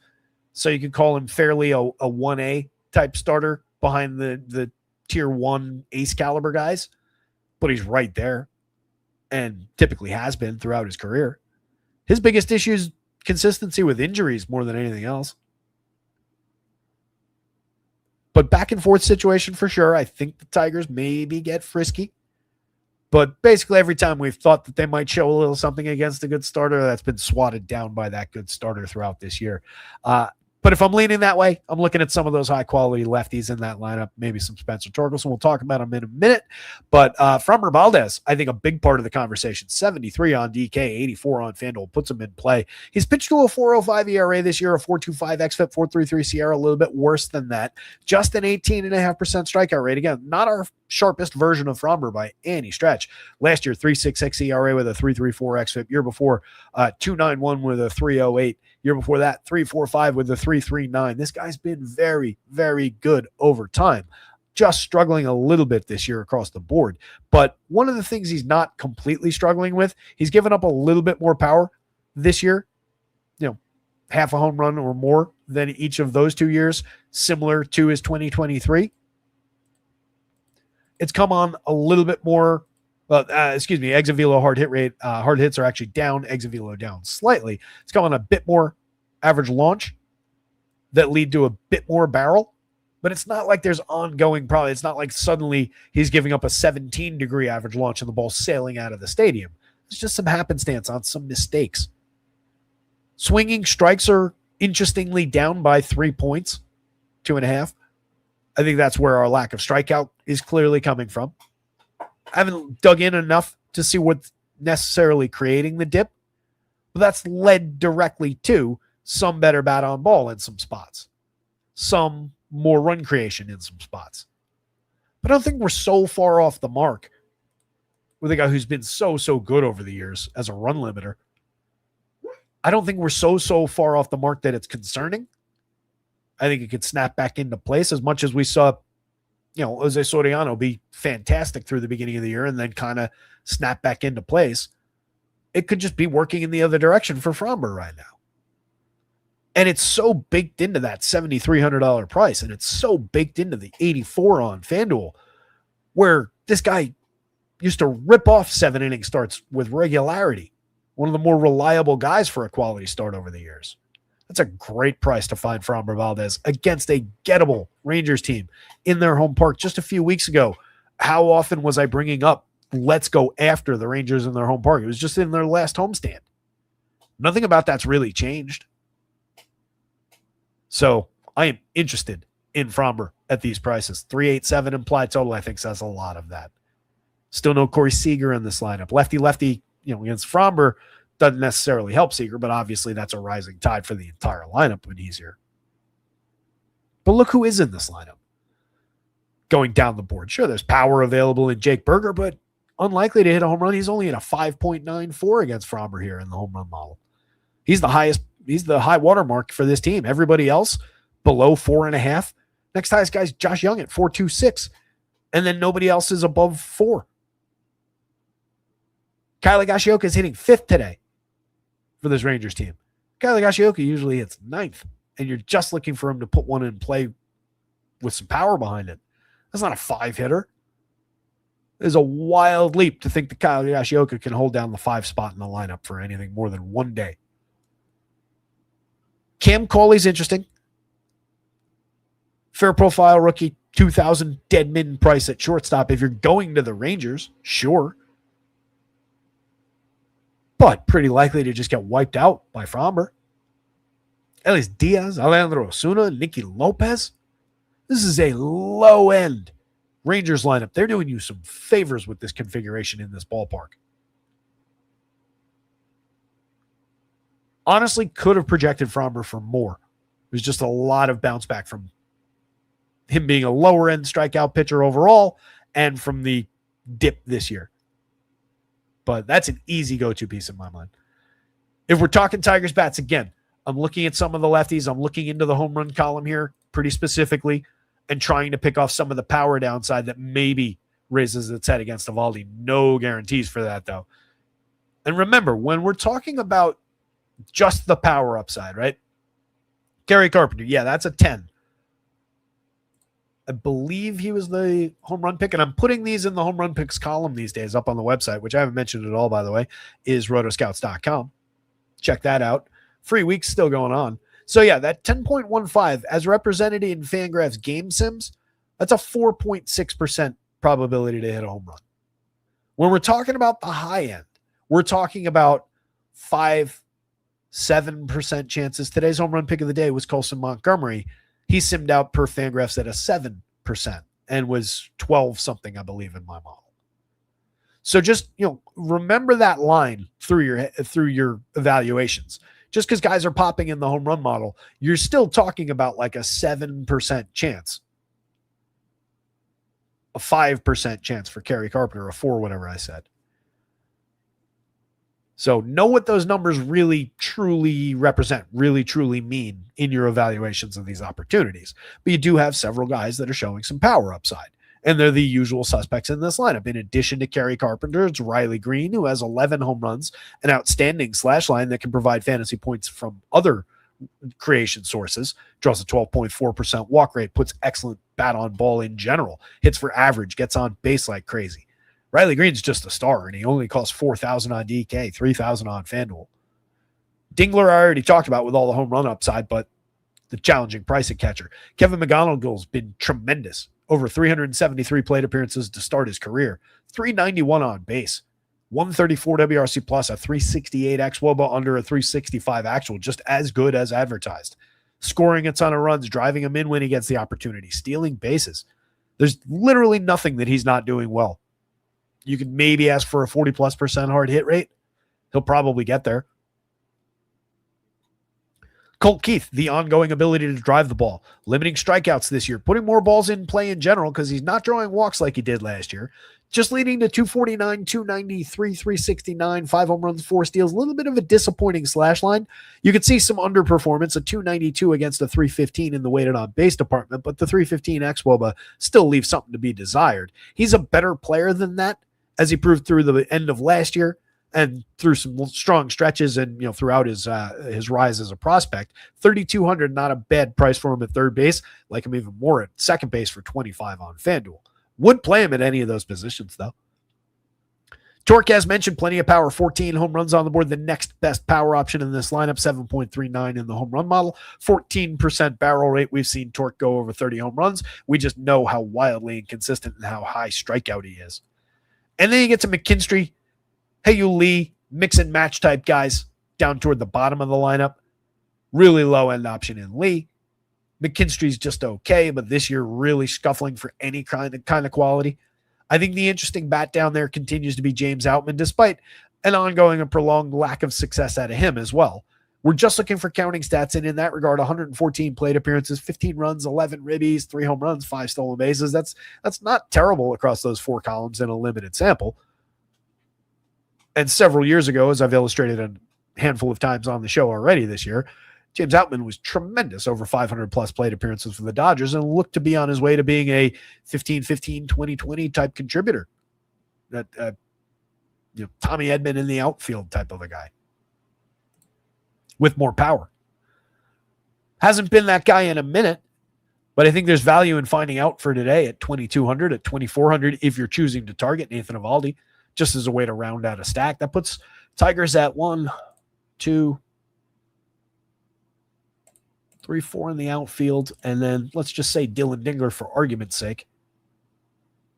So if you go that route, you're at 37.40 apiece, 18.7 for the 5-man. Completely negates any issue with that Dylan Dingler price at catcher. And if you don't use Dingler, let's say you get to one of the value catchers, like you've got a Tigers Cards and you've got Herrera in that spot, and you could go to Colt Keith for 32 and cheapen it up even further. But I'm kind of interested in McGonagall at that point at honestly either shortstop or third, preferably third, so I can get another high quality shortstop in.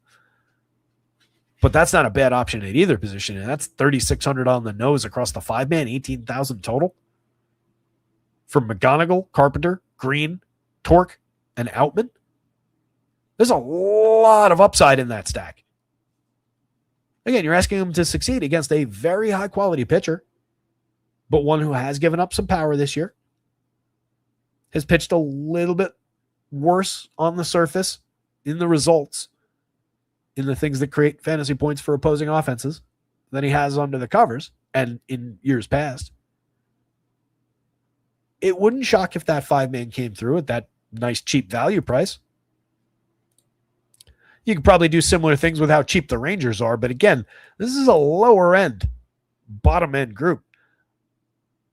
Foscue, 102 pretty good plate appearances, 5 home runs up at the top of the lineup, a 343 on base, proving himself in the leadoff role, 366 matching weighted on base and xWOBA, 136 WRC plus, some excellent premium contact events. Looks like a player.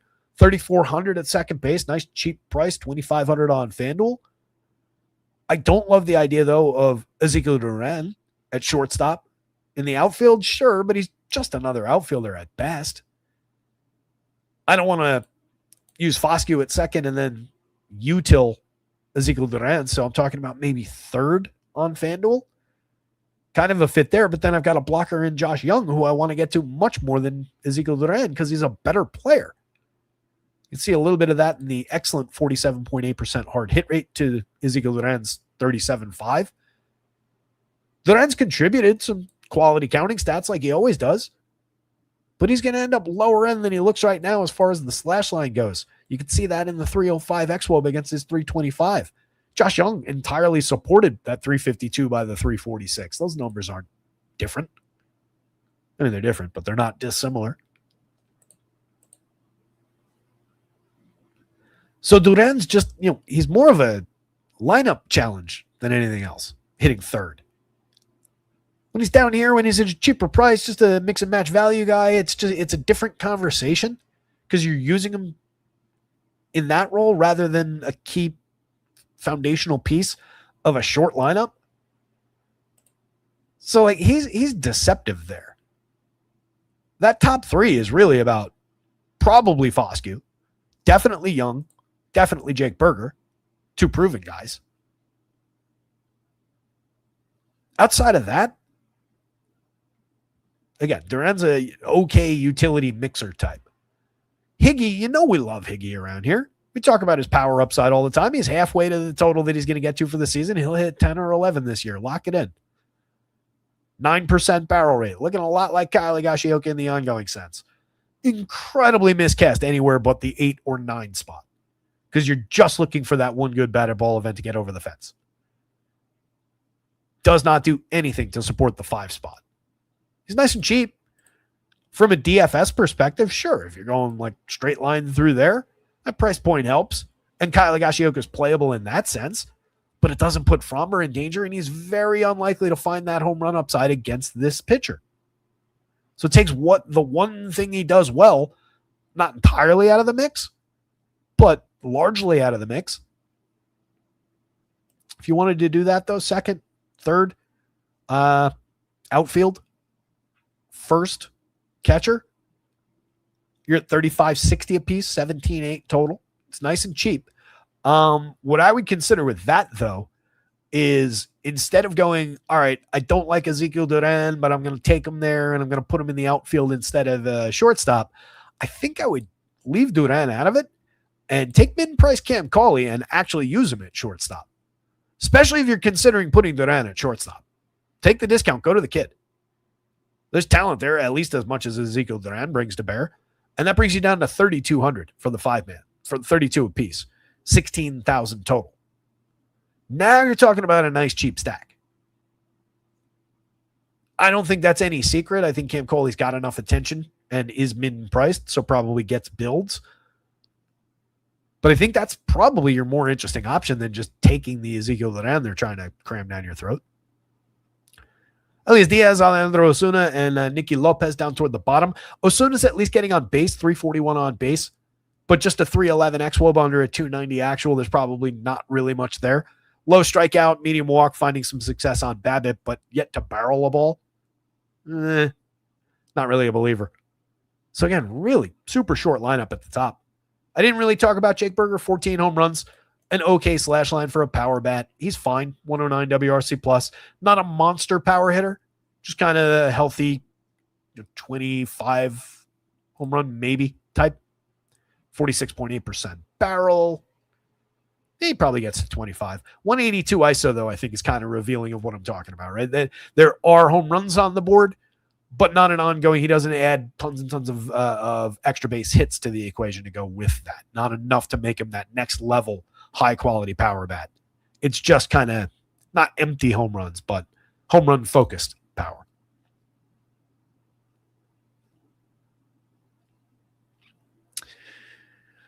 Evaldi, since he's one of our top two, got to go that direction. Fairly priced, no issues with it whatsoever.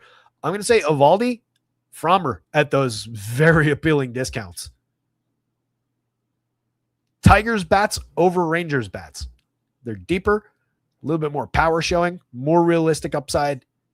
Even with both of these guys pitching a little bit off their peaks, given the power, I think there's more realistic upside on the Tigers end of this. Similar run totals. And it's just a longer lineup.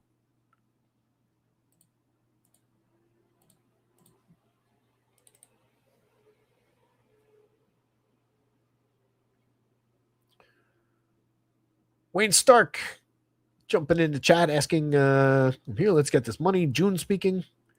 What position does Marte play? Starling Marte? Should be an outfielder on either side, I believe. Might be DHing. I'm not sure in the lineup, but historically he's an outfielder. Didn't the Tigers have a low point expectation when they played New York? And the Yankees pitcher was supposed to be so great. Depending on which Yankees pitcher we're talking about, I'm not sure specifically which game you're asking about, Wayne Stark. But yeah, who do they face? I'm trying to remember the game you're talking about. But yeah, depending on who they were facing, there's certainly games where they would have measured up poorly. They don't measure up great today. They're just showing a little bit of power against the little bit of power that Evaldi's allowed. Who's your best single entry stack? And would you do a full 5-man? Yes, on the full 5-man, Jermaine. Yeah, very enthused about full stacks. I'm always looking to get correlation. I'm always looking to build out lineups. And I'm usually looking to go full and at least like partial stack. Like FanDuel wise, like my favorite construction continues to be 4-3-1. I'll allow 3-3-2 and 4-2-2 and so on into the equation these days a little bit more maybe than I used to. But I'm still really, really looking to load up on correlation as much as possible. It's just how the game works. So top single entry stack. This is our stacks. I'm not sure which site you're playing on. Speaking in DK terms, the fact that both the Royals and the Rays are tied at the top of the board at the same value mark while being stacks 2 and 3 make them incredibly obvious on either side of that game. Stephen Kolek against Ian Seymour. The conditions highly, highly favor that game with that wind blowing out toward left field again on a near 90-degree night. So I think both those stacks, obvious, probably chalky. Dodgers, also obvious, probably chalky, given a monster run total. Those three teams, significant run upside. If you want one that's maybe more off the board, for one, I think, as we just talked about, Detroit, with that power that they're showing a little bit against Evaldi, more as a wild card spot because you're talking about the 11th ranked Vegas total out of 12 teams. So the 11th worst out of 12, but showing 4th ranked power. 3rd by value on DK, 5th by value on FanDuel. As we just illustrated, there are cheap combinations available there to target what will be a highly owned, one of the top couple owned starters with a offense that may be underperforming on the season overall, but has several very high quality bats that are the guys we looked at. So I think that makes for an interesting stack. I know you asked for favorite, and I'm just kind of spreading out my answer here, but it's kind of how I tend to do things. Not because I'm looking to dodge the question, just because there's not a good answer to that, because we're talking about like different attributes, and you have to factor in popularity, you have to factor in value, and so on and so forth. So it's more a discussion than it is a direct answer. Looking just board-wise, I think the Braves look like they're interesting, but I also have that healthy respect for Dustin May. So I'm going to call them out as like maybe not as interesting as they might appear. The Mariners, kind of similar to that, given the lack of value really showing. The somewhat limited potential for home run if Wobert Urena is real in that regard, which he seems to be. I think that kind of knocks that team a little bit. I'm kind of hunting for the answer here for you. I was inclined to say White Sox because they're going up against Ciccone. I think that's a really gettable spot. I like the power upside. Home run pick of the day is Colson Montgomery coming out of that team. And maybe they just slip off people's radar with a lot more attention going to those higher run totals. That is a lower end total. But again, Ciccone from time to time can be good. He's a slightly below average starter. So I think the way to answer that is, what's my favorite stack in that situation to maybe grab 3 of, or be my second stack to put into combination with one of the top ranked teams, with the Dodgers, with the Royals, with KC. And I think through that lens, my favorite probably is the White Sox, but I think the Tigers are really interesting through that specific lens of like maybe a little bit more off the beaten path team to put together with one of the really obvious teams. And there are good combinations in both of those lineups as far as who you would want to get to and who you would want to get to in some of the other lineups. I think the biggest challenge might be White Sox Royals because of the Bobby Witt, Colson Montgomery challenge. That's not going to work well for you on DK. The other teams, I think you can work around that a little bit more because you're looking at like the corners from Tampa Bay, plus you got to make one of those positional sacrifices. So maybe that's actually an interesting way to look at it as well. Maybe you can draw a value-based 5-man of Tigers. Probably works. And put it together with a short stack of Rays from a premium spot. You're taking the chalky Rays, but you're taking the probably very low-owned Tigers, and you're rolling the dice on that, right? We're throwing darts at upside spots when we talk about it that way. But I think that becomes an interesting conversation about how to potentially build while using one of the premium teams. And that's the way I always like to, again, I know it sounds like maybe I'm dancing around the question, not just naming a stack, but I think that's the right way to have this conversation. And it becomes a discussion of how can I use those obvious top-ranked teams but be different than the 1,000 people who just take the top option off their optimizer with those teams and put it in.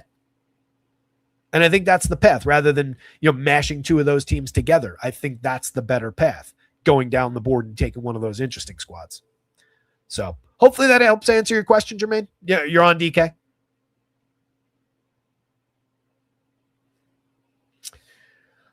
I don't have an easy way to do this.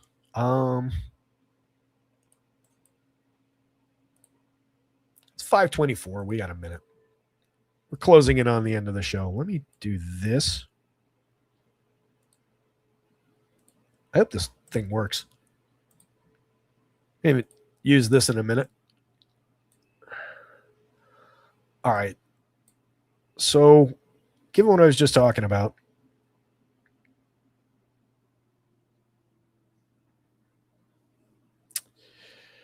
we're gonna look at those Rays real quick. We're gonna build this lineup. I just want to see what that looks like. So give me a, probably like I talked about when we went through this team. If I'm looking at the short stack out of the Rays, and regardless of popularity at that point, I think the Aranda and Junior combination makes a ton of sense. Assuming these guys are in the lineup. I'll hit the lineups button for this exercise as well. In which case, you're just going straight up first base, third base. We'll debate whether we take our third man out of the Rays. Okay, good. They're both in the lineup, and it was basically the exact lineup we talked about.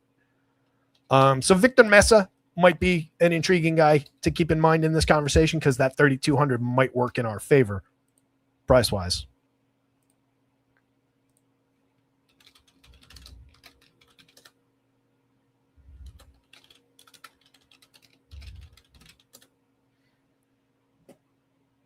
All right, and then we're saying, let's just see how that fit works.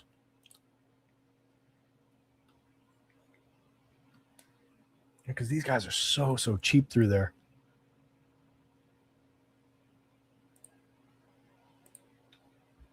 So I don't get torque, but I get my outfielders.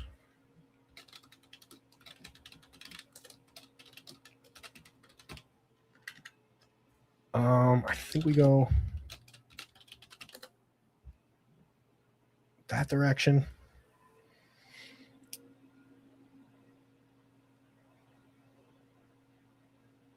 And I probably go the route that I was talking about and just take Outman and Dylan Dingler. off the top there. See what it looks like.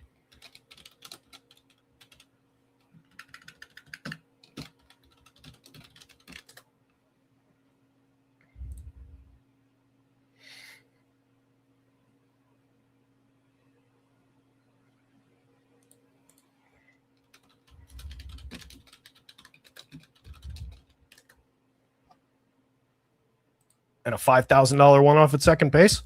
Do we even have one?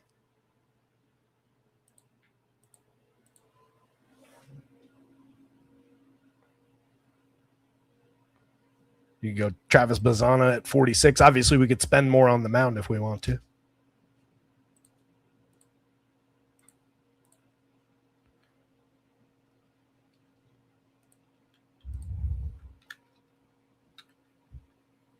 We go. I mean, what happens if we go Bryce? Yeah, now we're at $2,800 second baseman. I mean, you could just go straight forward and go McKinstry or Hey-Yu Lee and take another Tiger. Or you just one off that spot with a value guy from somewhere else.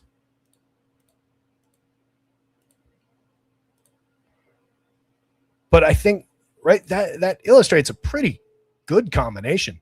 You're getting to the top overall starter, highly capable second man. This is going to be a popular combination of pitchers, no doubt. And he'll be popular. But in combination with a full 5-man of Detroit against Eovaldi, probably not. I think you sneak through with a decent lineup there and pick your favorite one off at second base. Or you change up one of the more expensive guys, spend into another combination. Right? Maybe you take McGonigal out of the mix and go, combination of guys there for two fairly priced guys. You're just riding with the outfielders here and the catcher and a couple infielders there. You could go back to the Rays, obviously. There's a lot of different ways that those fit together, but I think that's an interesting combination. So Detroit works in that answer. Going back to that, what do the stacks look like? And the White Sox, you could do, I think, similar setups, but again, there would be challenges. White Sox Royals, specifically, given the Bobby Witt Colson Montgomery of it. So that's how you evaluate, right? Just think through the way that certain things are going to collide with one another. What's going to fit well? What's going to create value? What's going to open up opportunity to take better pitching? What pitching can you take that opens up the opportunity in the other direction to grab bats? Where can you mine value that other people aren't necessarily going to that creates the opportunity, as I was saying, to get to those higher ranked, more obvious, super chalky spots, but in combination with different things? That's the name of the game. It's not avoiding. People talk about that all the time. Should I full fade Coors tonight? No, probably not. Just get it with something different. Get it with a different pitcher. Get it with different bats. It's all about the combinations, not about I need to avoid this because it's good. You want to use it because it's good. It's not necessarily as straight line as, say, basketball from that you want to use it because it's good perspective, but it does still work along those lines. Just much, much more variability on those long tails in baseball. More opportunity to chase off the beaten path things in baseball. Anyway, let's round this show out. Bryce Miller looking outstanding, pitching very, very well outside of a few issues with home runs. He's a fly ball oriented pitcher. Couple balls have gotten into the seats, but it's not like he's giving up consistent exit velo, 86 miles an hour, 27.9% hard hit rate. So just some happenstance there. Has historically given up a 4% home run rate in other spots, though. 17 starts last year where he took a little bit of a dip and then ended up being injured. 4.02% home run over that stretch. When he was really good, 2.98%, 3.35%. So those are still, not by any means elevated numbers, but there's enough power there that it wouldn't be inconceivable to see a Zach Neto or a Soler or Joe Adele succeed for a little bit of power upside. All three of those guys are above the magic number, but the Angels are bottom ranked or next to bottom ranked stacks board on the board for a reason, because they're at a 3-run total, because Bryce Miller, again, outstanding and pitching well. This is a very pitcher-friendly park to go with that. Miller worked in a couple of those piggyback setups. Last time out, gave up 3 earned runs to Pittsburgh in Pennsylvania, over 5 2/3, faced 22 hitters and struck out half of them, 11 strikeout day. Just 2 home runs came against him to bend the day a little bit. That's some of that happenstance power just creeping through. Over the last 3 starts, he's given up 5 home runs, but he's been otherwise terrific. 2 7 strikeout games, 5 innings against the Red Sox, just a solo home run, 3 hits total. 2 home runs leading to 2 earned runs on 4 hits over 8 innings against the Nationals in a game where he also struck out 7. Had a 9 strikeout game over 6 innings of shutout ball with 1 hit allowed to Detroit before that. So just regardless, has been tremendous. I think we get there pretty easily with the Angels. As you saw, he fit pretty nicely into a lineup with ease at these prices, 95 in particular on DK. 10-7 on FanDuel. I think we can reach it without too much fanfare. So easily on the board, but a more challenging price for sure. Wilbert Urena is kind of interesting.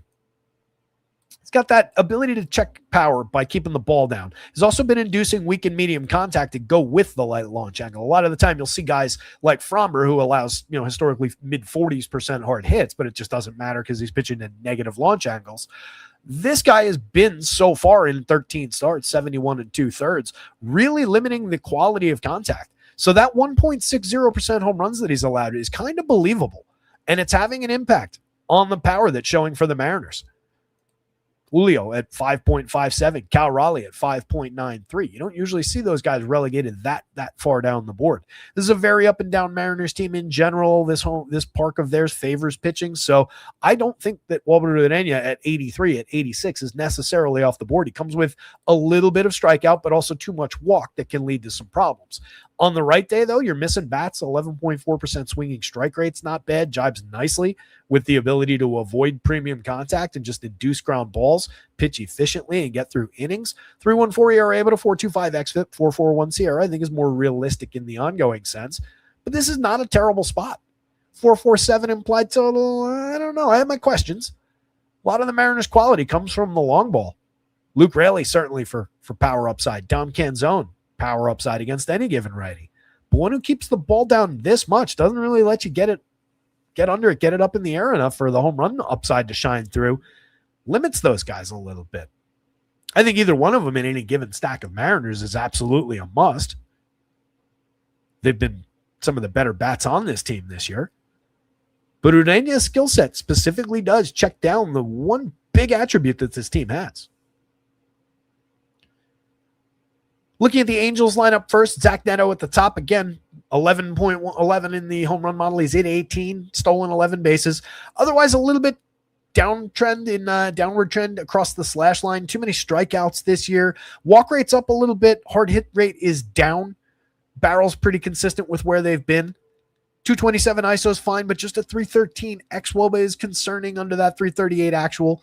But a 114 WRC plus, easily one of the best players on this team and one of the better overall shortstops on the board. Vaughn Grissom at 2,800 on either site, cheaper on DK relative to cap.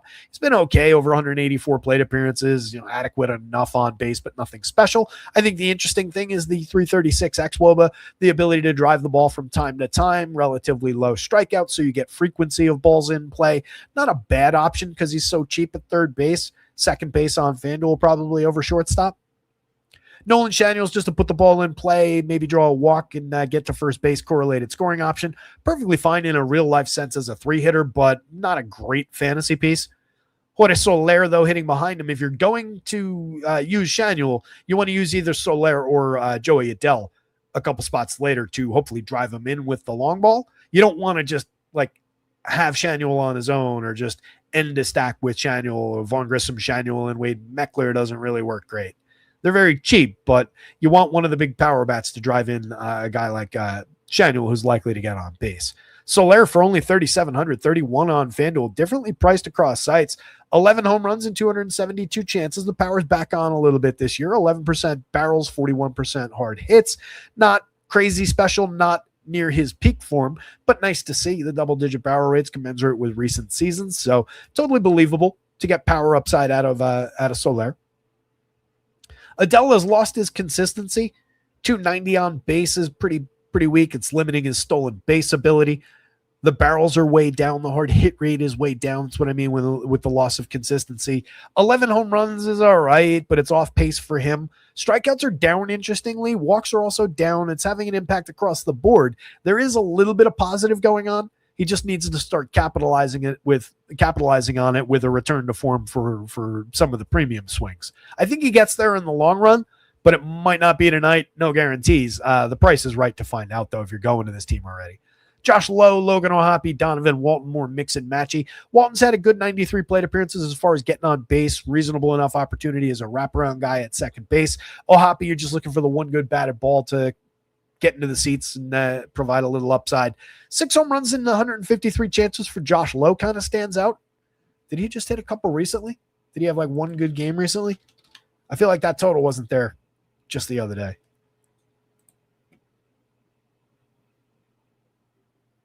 No, just 2 home runs in the last 10 days.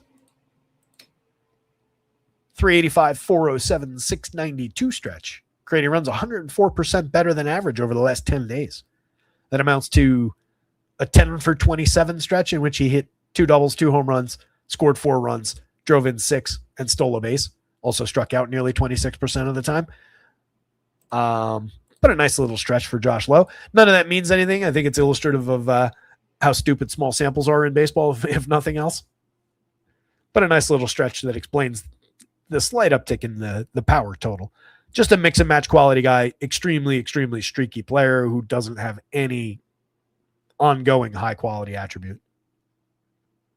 On the Mariners end, J.P. Crawford gets on base at a fair clip, 329 this year, but he spiked into the 380 range in years past. Definitely capable of drawing a walk. Hitting for a little bit of power this year with 10 home runs on the board. Not a bad way to get started. I like him better at 3,400 on DraftKings because he fills third base over there. Shortstop on FanDuel, I can take or leave 2,900. Partly because I also am interested in Colt Emerson and his true power upside at the end of the lineup at the same position for 3,000, similar price. You do have an advantage in the lineup spot with Crawford. He also directly correlates with Julio Rodriguez, Canzone, Randy Arozarena, and so on. But Emerson also does that the next 3 times through the lineup. So it's not a big sacrifice to make from one to the other. So some back and forth in those guys. Crawford's usable in either sense, though. Julio Rodriguez, one of their stars, 14 homers, 12 steals. We're off pace for basically everything, but I think we all are fully expecting the monster second half to arrive. 350 xWOBA certainly suggestive of it. Canzone, barreling the ball all year, hard hits all year, 13 home runs on the board. He's just good. Definitely want to use him at 36-28. But again, Urena realistically limiting power upside right now. Arozarena has been their best player, 49-37. The price difference on DraftKings at 4,900 is kind of inexplicable. He's been really good, getting on at a 370 clip, hitting for a little bit of power, stealing bases, creating runs. He's just good. Josh Naylor's been down for the season. 8 home runs, 15 steals, though. We're not crazy far off the pace for the home run total, for the stolen base total. If he has a good second half, I kind of like him to maybe chase last year's numbers in the long term. 3,000 is not a bad price to pay for how good we know Josh Naylor can be. And again, against a pitcher like this, who's walking too many, who's allowing some opportunity of mixed quality in terms of the launch angle and everything, you can lead to a big day for a bat like Josh Naylor without the home run in play. Cal Raleigh is more home run dependent, 4,300, 2,800 across sites. He's gotten really, really cheap with the struggles. 8 home runs in 239 plate appearances and just a lot of we just don't even want to look at. Luke Raley at 41-28, high quality power bat. A lot of barrels at 17% so far, 14 home runs. Inconsistent contributor. We're looking at just power, hunting for one good batted ball event most of the time with Raley. He does have the ability to add some stolen base upside, but hasn't been providing it basically at all this year. Colt Young's a mixer in the infield. Second base for the price is fine on either site. Not really qualified for shortstop, but loosely usable there. It's just you've got 2 other better options at the position in this lineup. 9 home runs on the season, a little outlier for power, probably not really his game given the contact he's made, but does have an appealing 339 xWOBA under a so far slightly below average but ultimately successful 317 actual, leading to a 107 WRC plus. He hasn't been bad by any means. And then Emerson, as mentioned, high-quality rookie with a lot of power, otherwise kind of struggling for any kind of consistency, but 7 home runs and 132 chances, downright interesting. Bryce Miller. Mariners bats by a nose. Walbert Urania, and bringing up the bottom are the Angels bats. That's a low end option. Walbert Urania stands a lot taller than I think his bats do. Then we close things out with the Pods and the Dodgers in Los Angeles. With the lineup button one last time. You guys hit the like button out there. About an hour out from lock. We'll get the stuff updated on the site in just a few minutes. Yeah, Jermaine Cole, I think so. With Atlanta. Again, just I think a healthy enough respect for Dustin May there. Not that I don't also have that for Nathan Eovaldi. I just think that Atlanta, given the value attributes that they're showing, given a little bit more general popularity, better performance throughout the season that's drawn, fantasy upside and everything, I think they probably get more popular. It's not necessarily that I like them better or that or worse, or that I like the spot against Eovaldi all that much better than the spot against May. I just think that the positive attributes for the Tigers are going to go less noticed probably by the field. And they come up a little lighter on, which was kind of what I was exploring for in that sense. The Braves do fit that bill in a lot of ways, though, against another good pitcher. And strong argument to be made that Nathan Eovaldi, at least in the backward-looking sense, has been better than Dustin May. They're pitching fairly similarly right now. But, yeah, that's a good back-and-forth comp. I just think the Braves get more attention, get more popular, and more used in combination with those top-end teams than the Tigers necessarily would. Neither of these lineups came in. The Dodgers kind of looking pretty obvious top of the board in terms of stacking and so on and so forth. 5.26 implied total against the corpse of Randy Vasquez, who's pitched to a 4.44 ERA, a 4.90 xFIP, a 17% strikeout rate while allowing 91.8 miles an hour of exit velocity on a 13.3% barrel rate and a 17.5 degree average launch angle, leading to a 47% hard hit rate and a lot of problems when it comes to runs and when it comes to teams like the Dodgers. Shohei Ohtani at a 16 and change in the home run model, looking pretty good for power. Andy Pages not far behind. Freddie Freeman, Mookie Betts, Max Muncy, so on and so forth. Keep an eye out for Mookie. Came out as scratched from the lineup last night. I forget why, but just keep an eye out on it. Regardless, this lineup remains tremendous whether he's in it or not. But given how cheap he is, 5,100, 3,200 in particular on FanDuel at shortstop, we're certainly hoping for him. Max Muncy, plenty of upside for power, for everything against Randy Vasquez. Honestly, a little surprised Max is only at 7.78 in the home run model. These Dodgers could obviously extract a little bit more power from Randy Vasquez. Everybody looks good, but most of these guys could look a little bit better and creep above the 10 spot. Teoscar Hernandez is one of those guys. Kyle Tucker, even with the struggles this year, is easily one of those guys. So loads of upside around all the usual suspects from the Dodgers. Just kind of keep an eye on who lands in the lineup. I think the interesting conversation might be on the Padres side of things. For one, you've seen a little bit of life, at least in terms of the long ball Manny Machado lately. He's starting to hit the ball a little bit more consistently well, struggling to get the slash line to come around at all. Something to shoot for, at least in the 315 xWOB, but get him close to league average, and then we'll talk about getting over the league average mark. But the price is way, way down. And he has hit 16 home runs in 348 chances. It's not where you want him, but it's not a crazy low, dead in the water type total. 11.20 in the home run model against Roki Sasaki, who has pitched better in recent starts, has a 4.88 ERA and a 4.26 xFIP on the season, walking 9.6%, more to the power point, allowing not PowerPoint like Microsoft, but power, the point about power. 11.1% barrels allowed, 45.1% hard hits, 90.2 miles an hour of exit velo. We're over the line in every single one of those categories. Nothing at all surprising about the 4.5% home run rate allowed. So targetable upside for power. Manny Machado, interesting, given the power upside. And he's just better than that slash line. I continue to feel like we're getting at least a little bit of it back at some point. Gavin Sheets is just 35.28. It's a quality enough lefty with a little pop in the bat, as demonstrated over the last couple of seasons. He's not consistent. He gets on base just at a 322 clip this year, but a very solid 230 ISO, 8.8% barrel and 44.2% hard hit. Neither star making, but more than good enough for our purposes at these prices. He's hit 14 home runs. He's even stolen 4 bags. 337 xWOB under a 343 actual. He's been one of their best players. Samad Taylor in 91 plate appearances has been kind of good, but nothing really to reflect an ongoing quality, given how he's actually made contact with the ball. I don't really believe in the upside here outside of maybe getting on base, providing steals, and correlated scoring. Not a true two-hitter by any means. Fernando Tatis, we know for sure, is better than his numbers this year. He's up to 5 home runs, though. On a multi-home run day a couple days ago, I want to say. 342 on base for the season. A 357 xWOBA remains outstanding. The premium contact numbers remain outstanding. It's just the balls that have been in the air on the right trajectory have largely been the other way and not gotten out of the ballpark, or he's been blasting the ball into the ground a lot of the time. But he is still hitting 280, 342, 378. He has second base eligibility for a dramatically reduced price for who he is and what we've seen him do in the show before. So you just go back there when you're facing a Roki Sasaki, when this team's going to be another off-the-board type of a stack.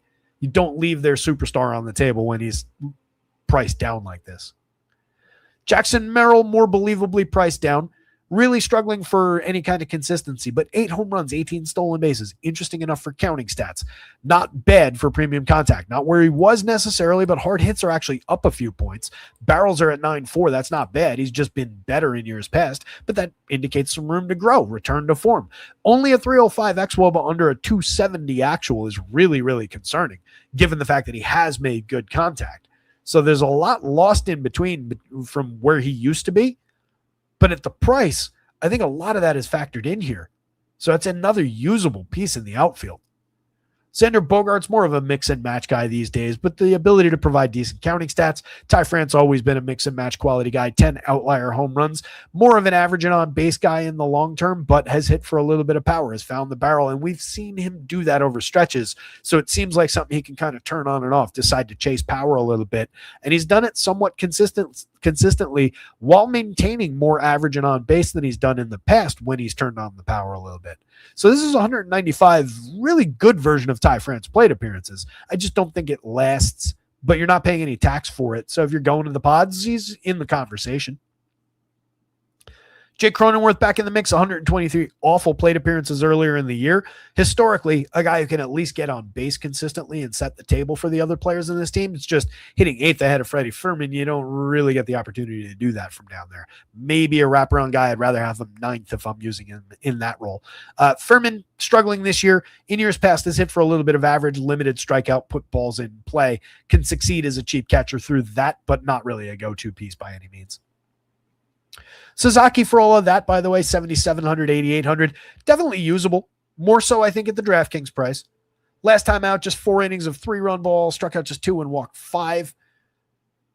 Peaked really against the Angels, I think, on June 5th, possibly for the full season. 7-inning start, 2-hitter, no runs, 10 strikeout day against 2 walks. Had another 7-inning start against those same Angels, 8 strikeout day. So his 2 big days for K's came against the Angels. Fairly high strikeout team.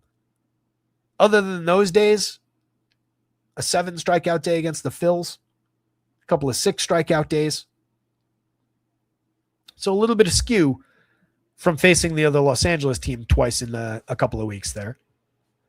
But he did rep off a pretty decent stretch of keeping teams to about 3 runs. It's actually still ongoing if we just discount the one clunker against the White Sox 3 starts ago. Gave up 7 earned runs on 7 hits in that one, 4 strikeouts against 3 walks, allowed a home run, was out of the game after 4 1/3. Otherwise, it's been a strong stretch of starts since basically the end of April. Mostly 3-run days with a few that are better than that. It doesn't make him tremendous, but for the 77 against the worst offense in baseball, it makes him usable. FanDuel at 88, considering we're talking about a guy who has 1, 2, 3 quality starts out of his 14 outings this year. And 2 of those are those games against the Angels. The third one was against St. Louis. He went 6 that day, allowed 3 earned runs, struck out 4, walked 2, 5 hits. It's not a great outing. That's a challenging FanDuel price for Roki Sasaki, unless he's coming out here to strike out 10 Padres. And league average, though they may be, Strikeout downside is not really the problem with the Padres offense. I don't think Vasquez is particularly usable. I already talked about the terrible numbers that he's got for power, runs, limited strikeouts. Even at price at 63, just seems like a really bad idea against the Dodgers on a slate that has nothing but value-based pitching. Dodgers bats against Shohei Ohtani at the top spot, 65. 41 is probably too cheap for the quality. 18 homers, ridiculous numbers across the board. As mentioned, everybody in this lineup is basically usable. Freddie Freeman, Mookie Betts, established stars that we already talked about, the price discount on Mookie, the fact that he was not in the lineup last night. Freddie's on his way back as far as that batting average. We're up to 294 if you haven't been watching. He was in the 270s a few weeks ago, and it wasn't a problem. It was just, one thing of note that the batting average has gone down like 20, 30 points over the last couple of years. Nope, not anymore. 14 home runs, 384 on base, a 146 WRC plus. He's absurd. Pages, if they continue rolling him out in the 2 spot, that's an ongoing mistake that they really ought to correct because they've got so many high-quality guys for that spot that it makes him look dumb for putting him there. Not that he's bad. It's just not necessarily fit to his skill set. He should be hitting like 7th in this lineup. But if they're putting him in that spot, he's usable. He's directly correlated with the superstars. Price like a superstar as well. Teoscar brings tons of power for a discount. Kyle Tucker brings all those struggles. And then the 2 guys I wanted to go back to and talk about at the bottom of the lineup, Dalton Rushing, high-quality premium contact numbers, over 176 plate appearances, 9 home runs. More interestingly, I think, getting on at a 330 clip, limiting strikeouts at 26.7%. That's a high overall number, but it's lower than I think we expected him to be at. 9.1% walk rate to go with it, pushing a little on base quality. 339 xWOBA supporting the 346 actual that we've seen so far. Kid's just good, and he's 4,200. Nice discount at the catcher spot. And then 4,000 on Tommy Edman gives you a discount. Third base and outfield eligible. 46 very good plate appearances from him so far. He's going to decline from these numbers. He comes in around league average or a little bit worse in a lot of ways, but he's always been good at finding his way to counting stats. Always been good in front of better hitting. And he fills multiple positions on either side at a very fair price in the go-to lineup of the day. So, Dodgers super chalky. Top of the board, easy go-to number 1 in this game. I think it is Dodgers, Sasaki on DraftKings, Padres bats, Sasaki on FanDuel, and probably wouldn't use Randy Vasquez. And that's about it, gang. It's going to round us out. We're coming up on 6 o'clock. Long show for the six-game slate. Feel like we dug deep on some of that, built a lineup along the way. Hopefully you guys got some quality out of it. I enjoyed talking through it. I think it's a very interesting slate, given the way that some of these things are shaped and a lot of back and forth on the stacks board, and then just how usable all these guys are on the mound at a variety of very fair prices. I don't think there's really, honestly, any mispriced high. I think if anything, you could say Fromber at the DraftKings price is mispriced low. Dustin May mispriced low. But nobody's mispriced high. Makes for a really interesting slate. Thank you, Andy. Jermaine, appreciate you guys. Let me get out of here. Let me actually wrap the show up. As been scrolling across your screen all show long that I haven't been talking about, the home run pick contest. Win yourself a free month of Rotoscouts. Leave your pick of the day in a comment after the video on this 106, 107 degree day. The leaders right now are at 3 apiece for 2 leaders, and then everybody else is at just 1 home run pick. You can't use Colson Montgomery today. That's my pick of the day, but everybody else is in play. So take those down. Jason, we did a deep dive on the best stacks of the day just a few minutes ago. If you scroll back when Jermaine asked that question, I pulled up the stacks board. I did a whole dive into that exact question, and and gave you some thoughts. So like your chalk stacks outside of the Dodgers are going to be the Rays and the Royals head to head there. I think those are super obvious chalky stacks that are going to be just as popular as the Dodgers. We kind of zeroed in on some upside for the White Sox that hopefully goes under the radar. And then the Tigers for the fit as a value team with some power upside against a very good pitcher. It's not a safe spot. It's not guaranteed by any means, but we thought that was kind of interesting and kind of similar to what will probably be a more popular Braves team in that role. So Braves and Tigers, to kind of directly answer your question there, I think not necessarily the two best stacks, but the two stacks you want to be talking about in that conversation of like, who's not the next most super obvious team that I should put with the Dodgers if you go into the Dodgers. If you're talking about the Rays and the Royals, it's kind of the same thing. Those are the two teams or three teams I think should be next up in that conversation of like who fits together with who. So hopefully that helps answer your question. Cooch, thank you, buddy. Don't forget to come back and enter the home run pick contest, guys. It's still wide open. Also, if you're looking to get behind the paywall, promo code TRYME, all one word, capital T, capital M, gets you a free first week on a weekly anytime. Regular price is under $1 a day anyway, though. It's easy to get behind the paywall if you want to. Monthly and quarterly plans are available. That renews at regular price. If not, canceled in between. Cancel anytime, yada, yada, yada. Feels so official when I give that readout. Anyway, good luck out there tonight. Keep an eye out for an early show tomorrow. If you weren't around at the beginning of the show a couple hours ago, got a thing to go to tomorrow evening, so it'll probably be a very early show in the afternoon, maybe even in the morning tomorrow. So keep an eye out. Good luck out there tonight. Somebody go win something. Share those results when you do at rotoscouts on Twitter or the premium Discord, which is linked in the description of this video, along with all the other links to the site. Rotoscouts.com. Check it out, gang. We will see you tomorrow for an early show and then a nice weekend in between. Have a great Thursday night. Kick some ass out there. We'll see you.